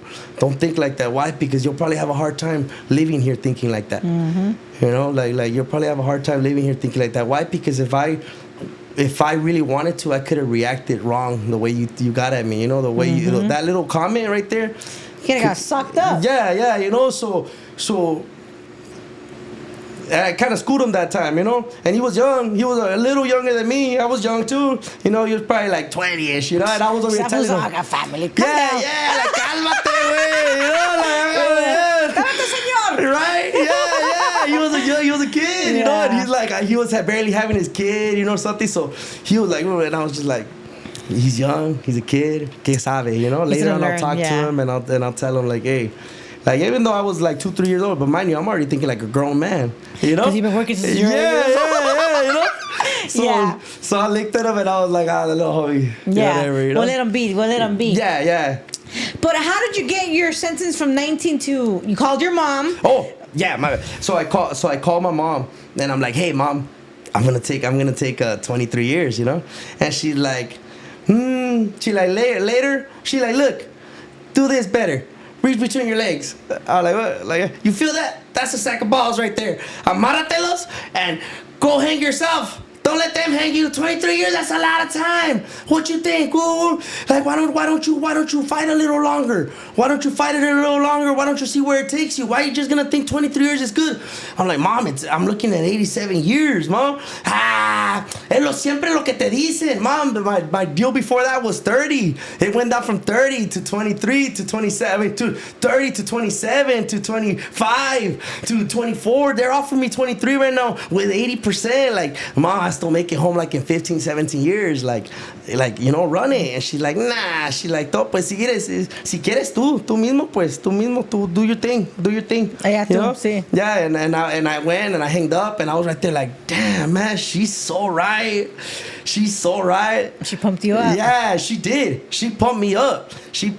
And I sat there and I was like mad at myself, you know? And then he comes in and the lawyer comes in and she's like, hey, so we're gonna take the 23 years and everything. And I was like, nah, hell nah. Hey, can I look through my discovery? Can I look through my stuff? Like, I want to see exactly what's going on, man. Like, what did they find? Did they find fingerprints on the bag? They're like, then they have you on recording. Yeah, but I want to see evidence. Like, you know, like, I was like, it got it into my head. She got it in my head. Like, dang, like, dude, you haven't even looked at your case. Like, and you're willing to take anything that they're going to give you? Like, you know what I mean? Like, and she got it in my head. Like, estás way. How you got yourself in here is how you're going to end up, you know, like, you're like, and I thought about it and I was like, man, I told her, I was like, no. And she's like, well, think about it. She's like, do your phone calls, everything. Call your wife. She's like, call your wife. I'm sure she'll get it. Like, it's a good deal. And I'm like, man, like, hold up. And she leaves. And I'm sitting right there with the homies. I'm like, damn, bro, like, she don't even want to give me my discovery, nothing. And the homies are like, well, there was a homie right there. He was from Florence, an older homie, Ronnie. And he was like, I still remember everything. That was a good ass homie. He was like, hey, G, and he had his little law life, everything. He was in pro per, and he was like, they gotta give your discovery. They gotta give you your discovery. If they don't give it to you, fire her. And I'm like, they're not gonna let me fire her. I told him they're not gonna let me fire her. Like I had We're always afraid to do things. Yeah. And I was like, they're not gonna let me fire her. He's like, yes, they will. And if they don't let you fire her, go pro per. And they like that, they have to give you all your stuff. And I'm like, what the hell is pro per? You know, like, yeah, like what's pro per? Like, and he's like, go defend yourself as your own attorney, homie. Okay, like, that's how it happened. Okay. Yeah. Like, go defend yourself as your own attorney, homie. Like, go and then go tell them like you don't want her no more because you don't feel that she's defending you at this best, you know? And they're like, okay, well, you know, I go in there and I tell them that, like, hey, I wanna fire her. They're like, no, you can't fire her. They bring out everybody in the courtroom. They bring out everybody, and it's just the judge, me, and my lawyer that I'm trying to fire her, you know? And she brings up her resume. She had only lost 2 trials out of, like, 50-something trials, you know? So she's a badass lawyer. But she's not helping you. Yeah, but she's not helping me, but she's a badass lawyer. Like, she starts giving her resume to the judge, because she's like, well, I have this, do. And then the judge looks at me, and she's like, did you just hear all that? Like, you have a very good lawyer. Like, and I'm like, it's just we're not clicking. Like, I'm asking her for stuff and she's not giving. Hey, see, because he's not giving us because. So she starts giving her side, you know. And I'm like, you know what? I think I'm just better off going pro per. You know, if that's the case, if you're not gonna let me fire her, I'll be pro per. You know, and she was like, I have no problem with that. She starts packing up her stuff, like, you know. I have no problem with that. If he wants to go pro per, and she's like, well, you do know for you to go pro per, you have to pass an exam, because they give you like a small, like a high school test. It's quick. You fill it out in the back, and you're just like, you know. Yeah, it's quick. So they gave me the little exam thing. I took it to the back. I took it to the homie Ronnie. He was still back there waiting for the bus to go back. I'm like, hey, Ronnie, what's up, man? Help me out. He's like, yeah, come on. He helped me fill it out. He's like, yeah, they're gonna ask you these little questions. You just respond like this. I'm like, all right, cool. And then how long till I get moved over there with you guys? You know? He's like, yeah, it should be like 2-3 weeks or something. They'll move you down to the pro per module. Cool. So I go back and I hand it in. They ask me the little questions, and boom, it's legit. I'm a lawyer. You know? Legit. I passed the bar. Yeah. So but that's how it felt, probably. Yeah, I was like, I'm a lawyer. Let's go. Like, so I went and like 2 weeks later, 2 weeks later, they called me, and I'm already telling everybody at my door, man, homie, I'm gonna go, cause you know I'm doing, you know, I study law now, you know, so. Yeah, so I'm like, yeah, I study law now, you know, so they're like, oh shit, okay, you're going to the pro per module. Everybody was having, that's right, fool, go to the pro per module, fool, like, woo. Like, yeah, all right, cool. So I go. I'm there a few months, you know, maybe 4 or 5 months. Yeah, I broke down my case. I seen there was a lot of, one of my warrants, even though they hit my pad afterwards, the main thing was like me on the road, you know, but they went to the pad afterwards, and those warrants weren't legit warrants. So it like little things that it was like, you guys weren't righteous over here, so why are you guys being righteous, you know? So there was like little leverage where I was able to use to my advantage that I brought up. So the DA seen that I was scoping out warrants, and he's like, you know what, this was not catching on. Yeah, he's catching on, because now I'm filing motions for dismissals. Now I'm like, you know what? I'm gonna dismiss this. Why? Because the warrants ain't even legit. What else ain't legit? Like, fool, they caught you on video. Why it wasn't drugs. You guys are like, you know, like, yeah. So now I'm trying to find every loophole of how to make it happen. And the guys for the homies were helping you. Oh yeah, all the homies are on it. You know, like all the homies are. And then mind you, it's not just me. We're all helping each other. I've seen people back there beat life sentences. Righteous homies beat life sentences in the pro per module.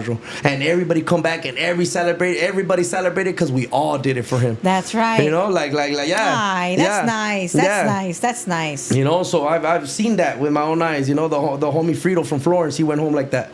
Oh. You know, like that's why I be like, damn, like. Hell yeah. Yeah. So what happened? So yeah, I do my little thing. The DA scopes out that I'm catching game, and yeah, like 4 or 5 months, he comes back and he's like, hey, After he did that little scandalo with my ex-wife, he jumped up and he's like, hey, woo woo, because now I have the discovery. Now I could read homegirl's statement, hey, like, you know, her car, everything. I could see where she lives, her number. I have everything because it's the discovery, you know. So that's how I was able to contact her, you know, through there. I was like, hey, you know what? Here's her number. Tell her we want to give her a car because I feel bad for what I did to her, you know, like. So we and yeah, and then the DA caught on, and now it's probably, oh man, a whole nother pedo, right? So. Sauce, because he's already seen that I'm already picking at everything. So now he's like, where else? You know, bribery, you know? So I'm already picking at everything. And yeah, he comes at me with like, he comes in and he's like, hey, what's up, man? I got 15 years on the table for you today. And I'm like, what are the charges? And he brings out a whole little list of different things I could take. But 15 years, you know? So I'm like, what is this? So I start looking through them and I notice one of them.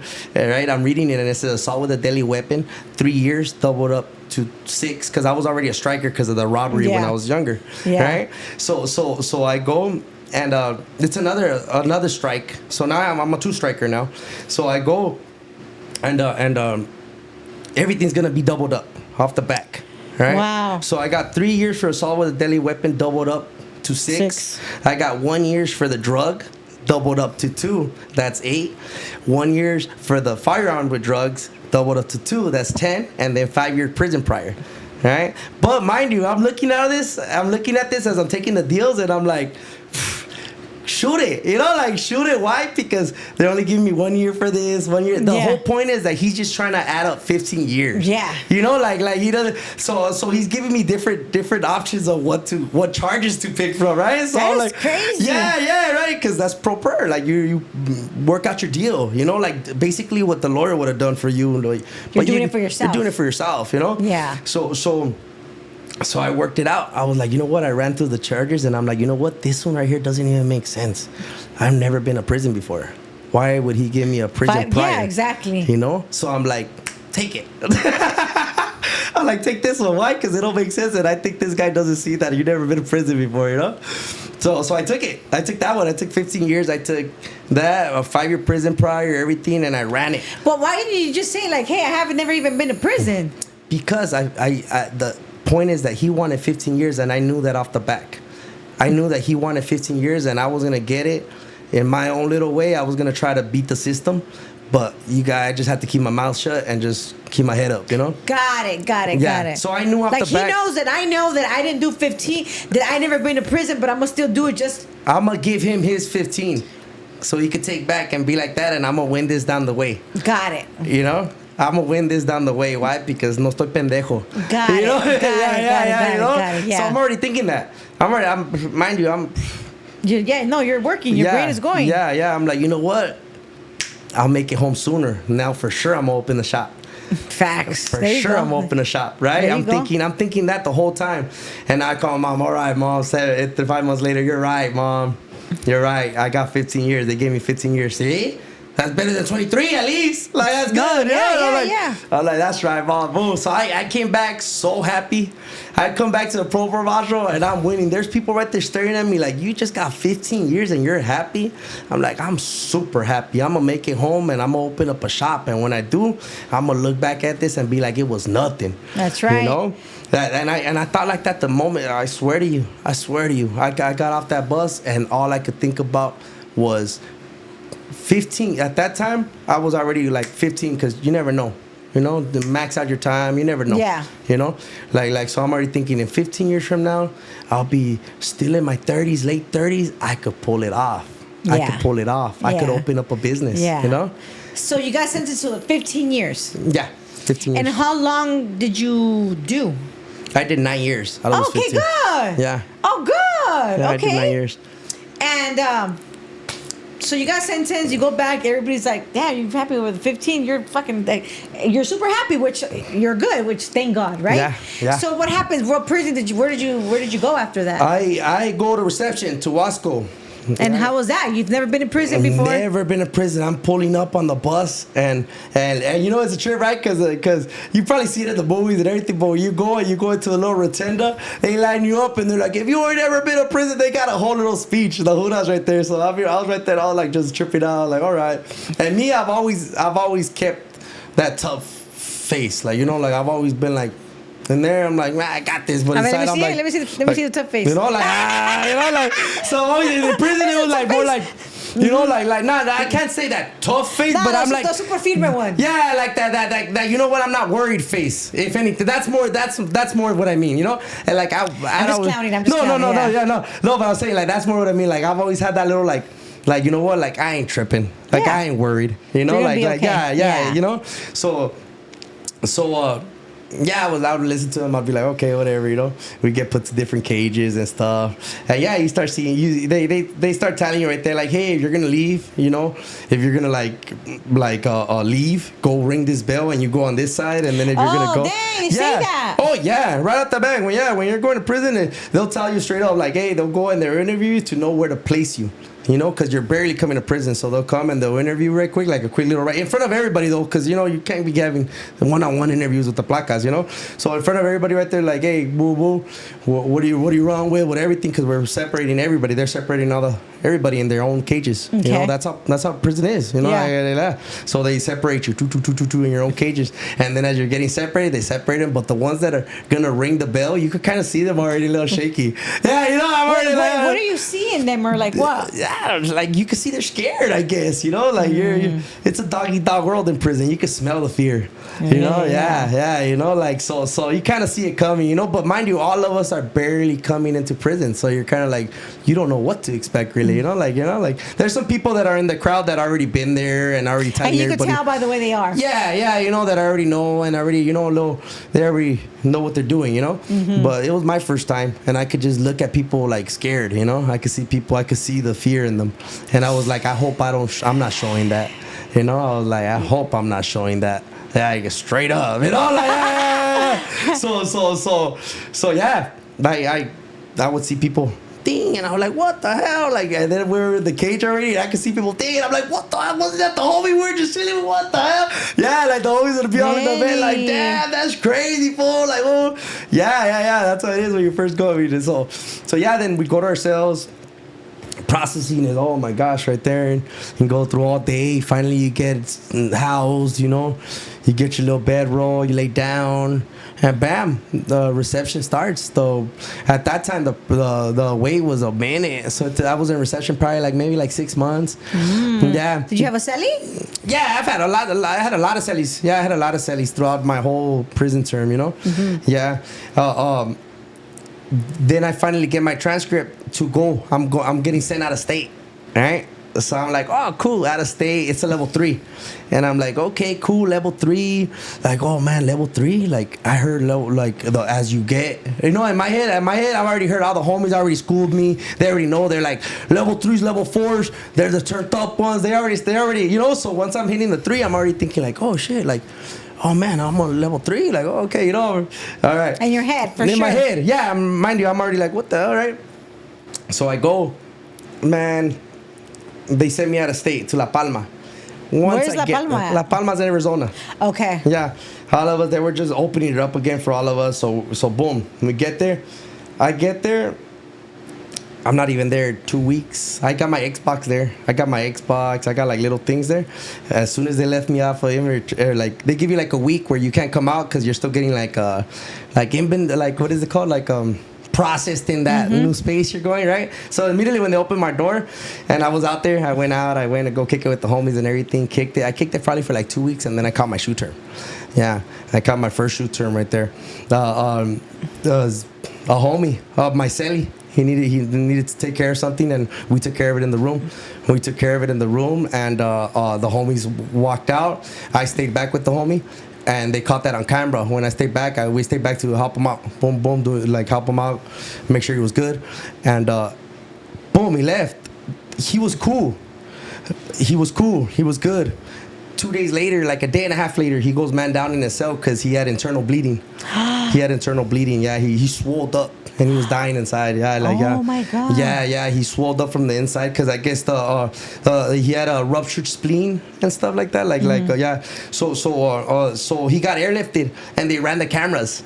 Right, and mind you, I just got to this prison, right? Like 2 weeks. Yeah, 2 weeks, right? They ran the cameras and they go straight to me, right? Straight to me, and they take me to the hall. Boom. I go to the hole, and now I'm like, well, run it. Well, I'm here, you know. Like, Yeah. what is it? This is my first time in the hole. This is everything. I'm learning, you know. I'm learning as I go. As you go. I'm learning. And it's like your first few months into prison, your I'm prison hitting term. the ground running, like, and it's a trip because that's how life's been treating me. Like, I hit the ground running, like. Sometimes you gotta slow it down, then, fool. Yeah, right. Yeah, like I trip out now. I'm like, what the hell did I get myself into? Like right away. But I look back now and it was all part of the plan. It is. It was part of the plan without me knowing. Because who would have thought? Right, I look back now and I'm like, who would have thought I would have ended up in the places I ended up in? Because I never thought I would have ended up in the places I ended up in. Yeah. You know, it just happened. Yeah, you know, it just like so. Boom, that happens. They pick homeboy up. They come. They gaffle me up. I'm in the hole. And yeah, sure enough, I'm already having a little pro module. So now I'm already 602ing it. I'm fired up. I'm 602ing everything. Hey, Because now you're a pro. I'm a lawyer. Hey, everybody, don't trip. Like, I got this. So I start looking through it. I got experience. I found my own case. So now everybody's like, oh, the homie knows what he's doing. You know. So now you gotta fake it to make it. You know. So I'm like yeah. So I'm over here trying to write stuff up and everything. None of it works. They give me my shoe term. I go in there and I try to fight it. And How much did you do? My first shoot term, they sent me to Corcoran and they suspended right away. I did maybe like a month in Corcoran shoot, right? They suspended right away. What does that mean? They basically. They gave me a 16-month shoot term. Okay. And as soon as I got into it, they suspended it and left that pending if I would get in trouble again. Oh, okay. Well, that was good. Yeah, but my first offense in prison. Okay, okay. You know, and my first offense in And prison. you were fighting it. Yeah. So I'm over here singing, you know. So they suspended my shoot term, right? Okay. So I'm like, cool. So and this is in Corcoran shoe, all right. So as they suspend my shoot term, they endorsed me right away, and they endorsed me to Pelican Bay to the mainline. So I'm like. Damn, now I'm going to Pelican Bay, you know, like. In like a matter of like 3 months. I just got to prison, you know, like I just did my first little whole thing. I just put it to just Corcoran shoe alone was like a big deal to me because that's when the murder Manson guy was still alive, so you can still see that vato like walking, doing his thing. Really? Like, yeah, and I was back there with the homies. What year was it? This is 2016, 2017, 16-ish, 17-ish. You know that because I remember when I got to the Bay, he had just died. Mm-hmm. So I'm like, I just left that fool. Like, I was just telling everybody right there, like, you know, because he was still alive, you know, and he had just died when I got to the Bay. So yeah, like they transfer me to the Bay. Boom. So I go on that long bus ride. Tell me about your bus ride and when you got there. Oh my gosh. The bus ride, it was ridiculous. Black box all the way through. It's a ride. It's a ride to remember. It's a ride to remember. Cold. You need to use a restroom. How are you going to use a restroom in a 24-hour ride? You know, they give you peanut butter, jellies. So they stuff you with peanut butter.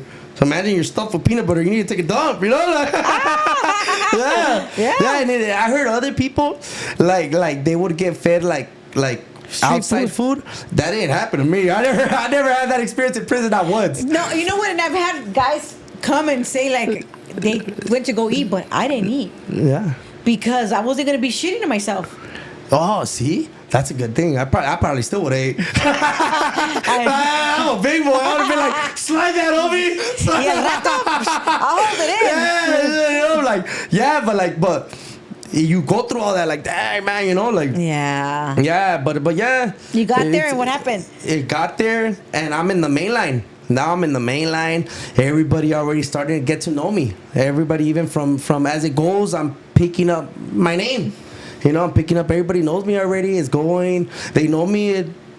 I'm a good homie. You know, so they're like, hey, the homie's gonna help out. They've always known me to be good people. You know, so yeah, I hit the Bay. I'm there for not even a month, and some other stuff happened in the yard, right? And I get involved in it.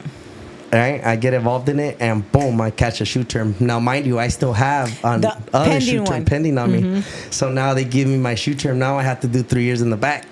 You know, in the Bay. Yeah, in the Bay, in their shoe now. Yeah, because I'm there already, and they're not gonna transfer me nowhere else. I'm already there. Yeah, you're doing your shoe right here. You know. And how was that experience for you? The Bay is something else. The Pelican Bay is a whole nother trip. I don't know how, there's not a I can't explain it. You know, I can't explain no it. way. It's a whole nother trip. Like, how was your day to day as far when you're in the back? Like, you know, with the guys, how was it? You learn to support each other, to hear each other out.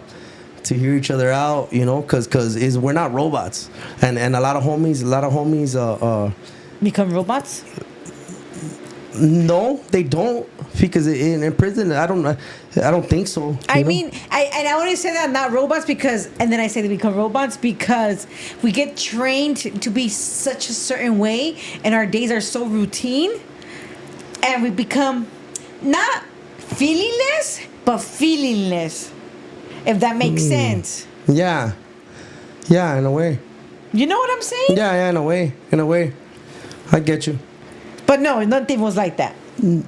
Not, you know what? You get what I mean, right? Yeah, you know what? You know what the thing with me is that I've always tried to be the light in the room.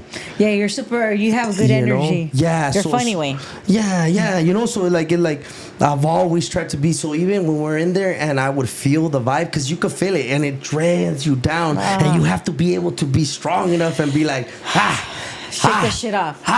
You know, like so, because you could hear it in people's voices. It gets depressing. Hey, homie, like, you good down there? Yeah, I'm good. I'm the same way I was yesterday. 2-3 days, the same way I was yesterday. We just like worked that, out. Huh? Yeah, they'll respond just like that. Yeah, homie. And then that's when you gotta feel like, that's how I would feel like, I gotta be the light in this room. I gotta bring everybody up. And you know what? And it became like that. I became the porter throughout the years. They would pop me out. And that's because the cops knew that. They were like, hey, the homie, he comes out, he cleans, and he clowns people. He comes around, and he brings the spirit. You know, and then I could get along with the cops too, because as long as we're respectful with each other, we could get by. You know, I don't have to be friends with him. You don't have to tell him. Yeah, as long as we're respectful and we're good, cool. You know, and then it takes us a lot farther, because I would be the ones that would get us those extra trays. I would be the ones that would get us our canteen. I'd be the one to make it happen. You know, while you were there. Because well, you know, I was right there for the homies. You know, yeah. So. I would catch on to that, you know, the little negativity that place carried. The depression, yeah, that place carried that negativity, you know, and it was very, very, very heavy. You know, there was times that I would fall into that, you know. And you can't even help it sometimes. You can't, especially there. I don't know what it is. I don't know if it's demons rolling around, ghosts. I don't know what the hell you want to call it, right? So many people have died there. Yeah. You know, so much bad stuff. A lot of people hasta se matan, you know, everything. Yeah. You know, it's nothing but negativity. Yeah, you could feel it. You could feel it. You could feel it. And especially me, that I have a happy soul, you know. Like, it was very dreadful. Like, but I would... Sácame de aquí! Yeah. Ay. But yeah, I ran through it. Here? I don't know. I keep looking back here. I think I don't know. I keep looking at this. Yeah. So, how long were you at the Bay for? Up there, I was there for almost going on 4 years. Okay. Like 3 So you did your 3 in the shoe term? And then I got out, and they sent me right out to Kern Valley State Prison. Okay. Yeah. I went to Kern Valley, and then I did almost 5 years right there. I did all the rest of my time. What would you say was the craziest thing you experienced in Pelican Bay? Well, there's a lot. I've seen a lot. I've been through a lot in there. There's so much things that I could go down a roster. No, but I don't want to know. Obviously, we don't want to know everything, but like something that sticks to you, and it's like, damn. Something that sticks to me is still to this day, like really, really, really, really not wanting to go back. Like it would be in my head and bred it in my head. Like, you know what, fool? You get out of here, you go open up that business you wanted to open, you know. And the reason I say it was a little traumatizing, because I thought about that every day. So even when the negative stuff around me was happening, I would tell myself, fool, when you make it out, go open up your shop so you don't come back in here. For that reason. So I think telling myself that so much, I kind of like traumatize myself with it, you know, because that's all I would think about it throughout the whole time. Fool, you get out of here, you go open up your business. You go open up your business. You go go open for business. That's how you survived. That's how I survived. Yeah, you were gonna have a business and you're gonna make it, you know. And every homie that knows me in prison will tell you that's true. Every homie, they will tell you, man, that fool talked about it. He's not playing. He talked about this every day. Like Everybody's sick in their ass. Yeah, for real. So all the homies would be like, I have homies still that will probably tell you, like, man, I drew portraits of mention suspension for him, writing it down. I had people writing mention suspension, drawing mention suspension logos for me 4 or 5 years ago. 4, 5, 6, 7 years ago. Like I've been plotting this and I've been thinking of this and and you're making it. Yeah. You're making it. Yeah. That's exactly what I'm doing. Okay, so you were at the Bay. Okay, what was the nicest thing you experienced there? Me being able to look out, because there was times in the back where nobody was going to canteen, but my mom, she would send me my little $45. I used to get $45 a month, righteously, because I owed restitution. So she would always send me 100. They would take half and then $5 more, so I would get $45. So those four in the Bay, in the shoe, you're only allowed to go $50, 55, something like that, you know, like and it was lower, then they raised it. It changed a little, but I always stayed within that like $40-$60 range, you know. Mm-hmm. So I would be the only one that would get canteen, and I'm gonna feed everybody in the section, you know. So I look back now and it's like, my mom, sin saber, she took care of us, you know. Like, and I look back and I'm like, that's something that it stays in my heart. Like, damn, my mom helped me out and helped, not without ella sin saber, she helped out a whole pod, you know. And there's 8 cells in that pod, and there was times that we all fed, we all ate off of that, you know, $45 a month. You know? Yeah. At least while you were there. Yes, at least while I was there. So I and not just that, but even around COVID time, because I seen a lot of people die in prison in COVID, you know? What? Yeah. When we did a COVID, and then we were a lockdown, so it was worse than being in the shoe. When we did COVID, and it was worse because we were completely quarantined. We did not come out that cell, not even for showers. Nothing. In Pelican Bay, at least you get 1 hour to walk out and go to your another cement room and kick it, or go to the shower. You know, when we did the COVID, we did the quarantine. Nada. Just post up in your cell and kick it. You know, so yeah, that one was a struggle right there too. Yeah, that one was a struggle right there too. And when you say people got COVID and they died with COVID? Oh yeah, there was a lot of people that died in prison. Really? Yeah, a lot of homies that I knew in Kern Valley. Yeah, I was in A-Yard, and a lot of homies were catching it, you know. Wow. Yeah, in other yards too. Yeah, it was a thing. It was a thing, and then they started giving the vaccine to everybody, you know.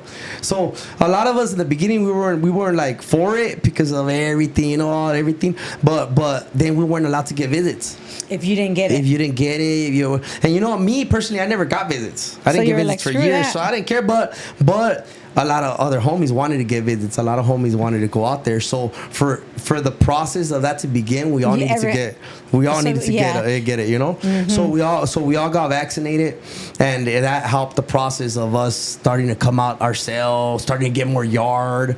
You know, that COVID thing affected us for so long till I almost paroled right now. Like, it was still like, oh yeah, we're short staffed, we're short everything because COVID affected all that, you know. Yeah. You know, so COVID was messed up. Yeah. In prison it was worse, you know. Yeah. You know, so yeah.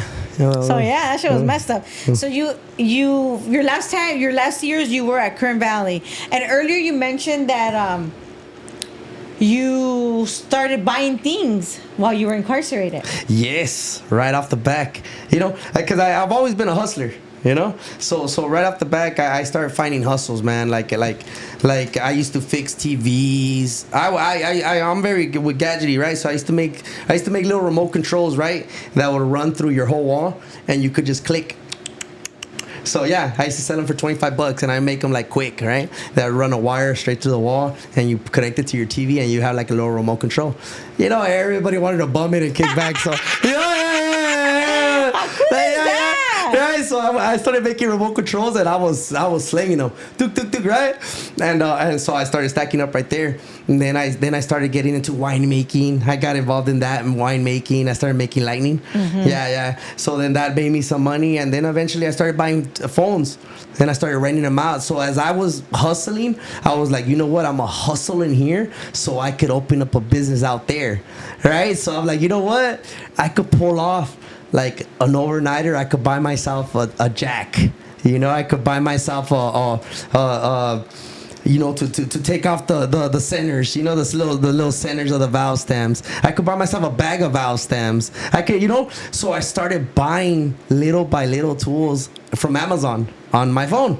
You know, on my phone when I was in prison. So I would go and I had opened up a Cash App or anything, so I had a little card to buy, you know. So I would buy everything on Amazon, and I'd have it sent to my mom's house.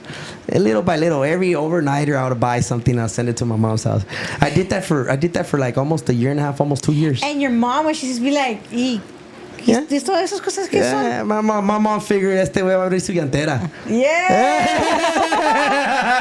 Este güey va a abrir su llantera. No sé, I don't know why he didn't do it, but this fool still ain't giving up. Look at him. He just went to prison. He just risked it all, and now he's still, look at him. Está mandando herramientas. Well, you know, he was making remotes. Yeah. He was making remotes to make his money. That's right. To build Mitch's suspension and tires. Let's go. Yeah. You know? That's right. Yeah. Wow. I was doing it. I was trying to hustle. Then what really hit was candy.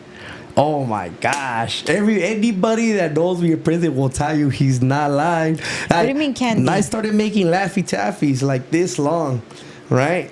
And like this long, I would make them, and then I would put Jolly Ranchers on top, and I'll turn it around, and I'd have like a little cup in it, and I would put chamoy sauce that I would make, right, with tajin and like a little lemon drop that I made right there, right? On your own, yeah. Yeah, so I would make the back of it, would little crease up, and I would wrap them like all nice. They would look all cool, right? And I would sell 10 of them for $25. 10 of those. Man, I used to make like $225 a day, like just selling candy. Just selling candy. I would have lined up. I had the OGs on deck with candy. Yeah, I used to go drop them off a little bag. Like, yeah, I'll be happy with my little candy. Like, yeah, I was hustling. I didn't care. Why? Because I felt that I was doing more than most, you know. So everybody, and not just that, but I had a line. I had customers. Well, you know what? And you weren't hurting anybody. I wasn't. I was.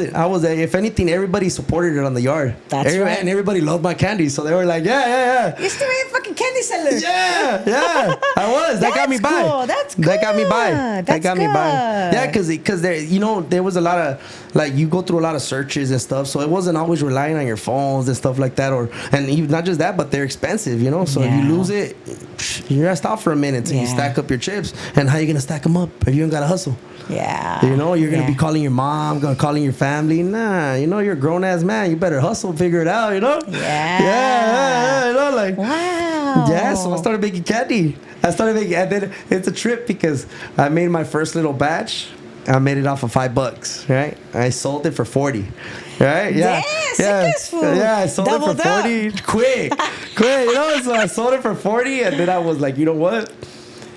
I'm gonna go buy some more creamers and Kool-Aids and do all this, you know. So I started doing my tranzas, and I get a whole little batch, like another like $75 worth of stuff, and boom, I make like $450 in that little batch.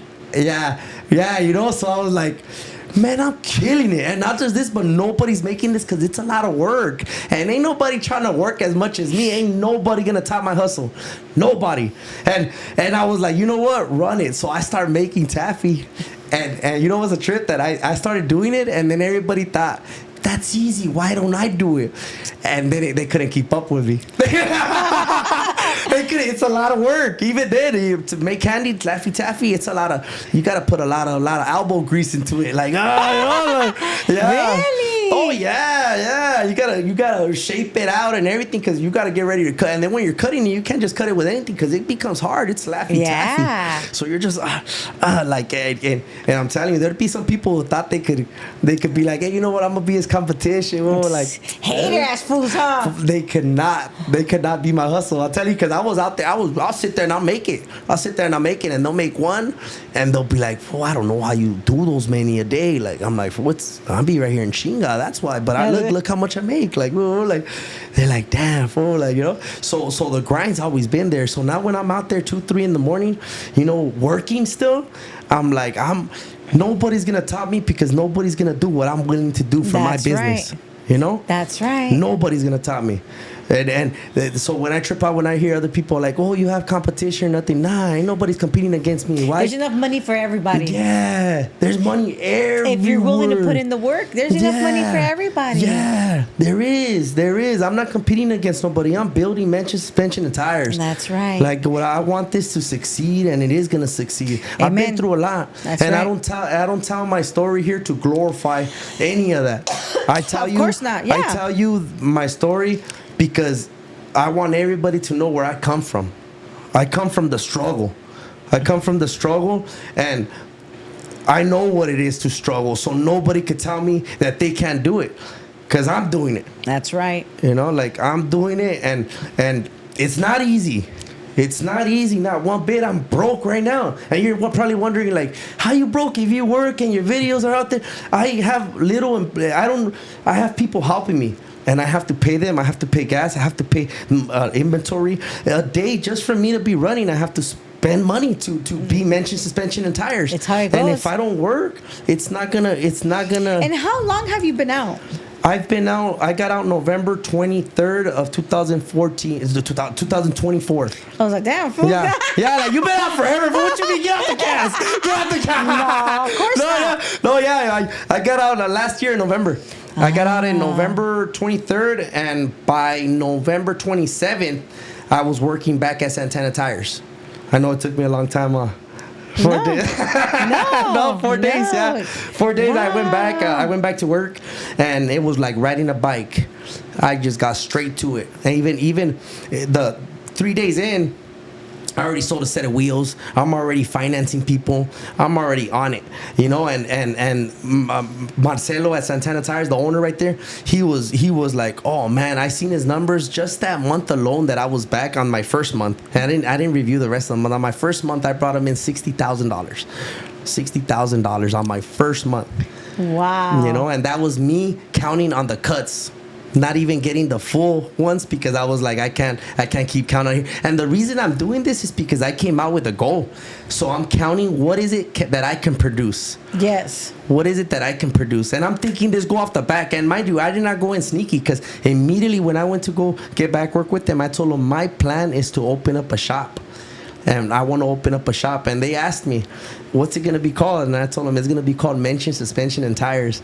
And he laughed and he's like, Mention Suspension? And he walked away. And look at it now. It's ringing bells all day.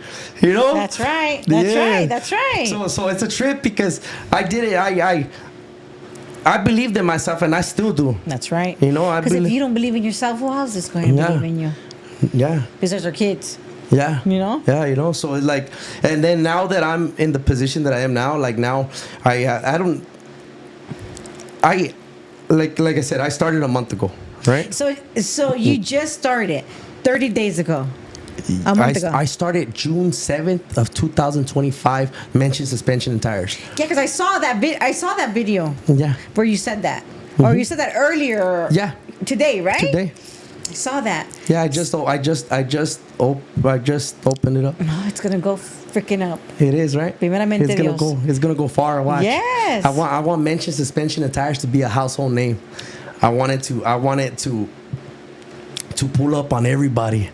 I want to be able to go throughout the United States and promote the same way I'm promoting here for a month, 2 months, and leave that state, leave it ready to go for Mention Suspension and Tires to do their thing.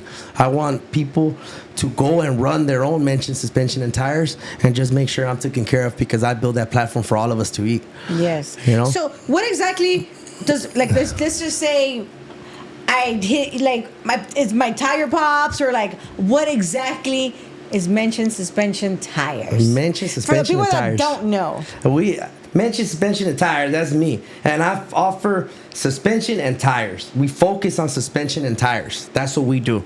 And the reason I say we is because even though it's me right now, I'm gonna expand. You have to talk about it like if you're the biggest ever. Yes. We do suspension and tires. We focus on only suspension and tires. Why? Because we're not trying to be everywhere. We're trying to be the best at what we do. Suspension is the one that makes the car go like that. Yeah. You know, I'll tell you this much: tires and suspension is the most important thing in a vehicle, and anybody that knows automotive will tell you that's true. Well, Why? it won't go without it. It's the only thing that touches the ground. It's the only thing that touches the ground is your tires and your suspension.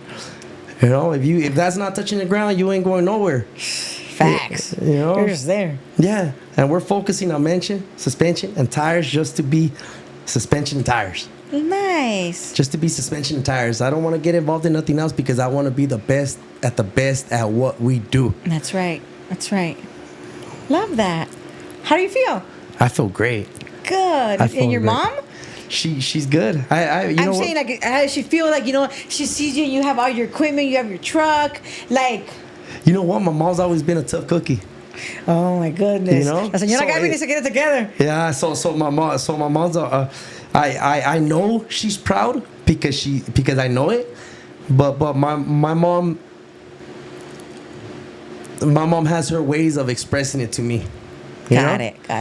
Her ways of expressing it to me, Got it. But I love the way she expresses to me in her ways because I know that that's her love, Yeah, you know your mom. Yeah, Aww. Before we go, is there anything else you want to share? Mention suspension and tires, man. Hit me up. I'll pull up on you. Let's go. Wait, so you pull up on people? I pull up on them. I'll pull up on them for sure. You hit me up and I'll pull up on you. You need a flat repair. Right now I'm measuring a lot on tires. I'm popping on tires. But as we expand, I am going to make sure I keep my word on suspension all day. Right now I'll pull up. I still got appointments. I take care of suspension. I make sure I do the most I can with what I got. I don't have the best tools in the world. But you don't need the best tools. You just need to know how to use the tools. Straight up, I could probably do it with a screwdriver, but we'll make it happen. We'll make it happen. Let's go. That's what I'm talking about. Right. That's right. Yeah. I know how to change a tire. Just so you know, I never changed one, but I know how. Right. Me too. I never ran a business, but I know how. That's right. That's funny. But it's true. As long as doesn't matter what kind of tools you have, as long as you know how to use them, you will get the job done because the tools is not what gets the job done, is you're the one that gets the job done. And I want to make it clear for all of it, like my intentions weren't to come here and to boast about my prison story because but I understand what your show is. So I'm going to share that. Mm-hmm. I'm going to share that, of course. But it's just part of my journey that brought me to here, and I just wanted to share my state of mind while I went through that journey. Well, of course. And people that watch my channel already know, like, it's not about glorifying. It's about you, how you grew up, what led you there, and the outcome, what you're doing to stay out of there. Yeah. What you're doing to help yourself. Because people like you and I, people think that we're not going to make it. But there's so many people that are coming out of prison and that came out of prison that are doing so well for themselves. Yeah. And that's what this is about. It's about, hey, maybe somebody's watching and it's like, you know what? If they could do it, I could do it. Yeah. He could. Anybody could do it. As long as you want it, and that's the purpose. But yeah, it's a prison channel. Yeah, it's a prison channel. Why? Because we went through that struggle. We went through what we went through to be what we are at. Yeah. Like, I feel if I never lived the life I lived and went through what I went through, I would never be able to sit here and talk about it either. Yeah, because that was one of my, in a way, one of my worries coming to your show right here. Because I was like, I don't want mention suspension and tires to be remembered as like some gang bang, like got it started type of thing. You get me? But that's my roots. Exactly. You know? And it's like that, and that's what I'm saying. Like, man, if a homie could fucking do it, man, we could all do it. Straight up, homegirl. I appreciate that. You know? I just feel that I need to share that because my fan base and what I'm pushing out isn't what I'm talked about. Yep. You get me? Yeah. Isn't what I talked about. I want mention suspension and tires to grow and to be the household name that it will be one day. That's right. And this is just a little glimpse of me. That's it. That's right. it. This is not glorifying it. This is none of that. This is just a little glimpse of me and my struggles, and to show and to maybe motivate people out there to go and get it done. That's it. Just go and get it done. Don't matter what you've done. Don't matter who you think you are. You could still make it happen. That's right. Still make it happen. That's right. That's right. You know? Amen to that. Thank you. No, you're welcome. I appreciate that. Thank you for coming and sharing. Thank you for opening up. Even though, like you said, like, man, you were thinking about it because this is not what you wanted to be, but this is who you really are. This is how your life was.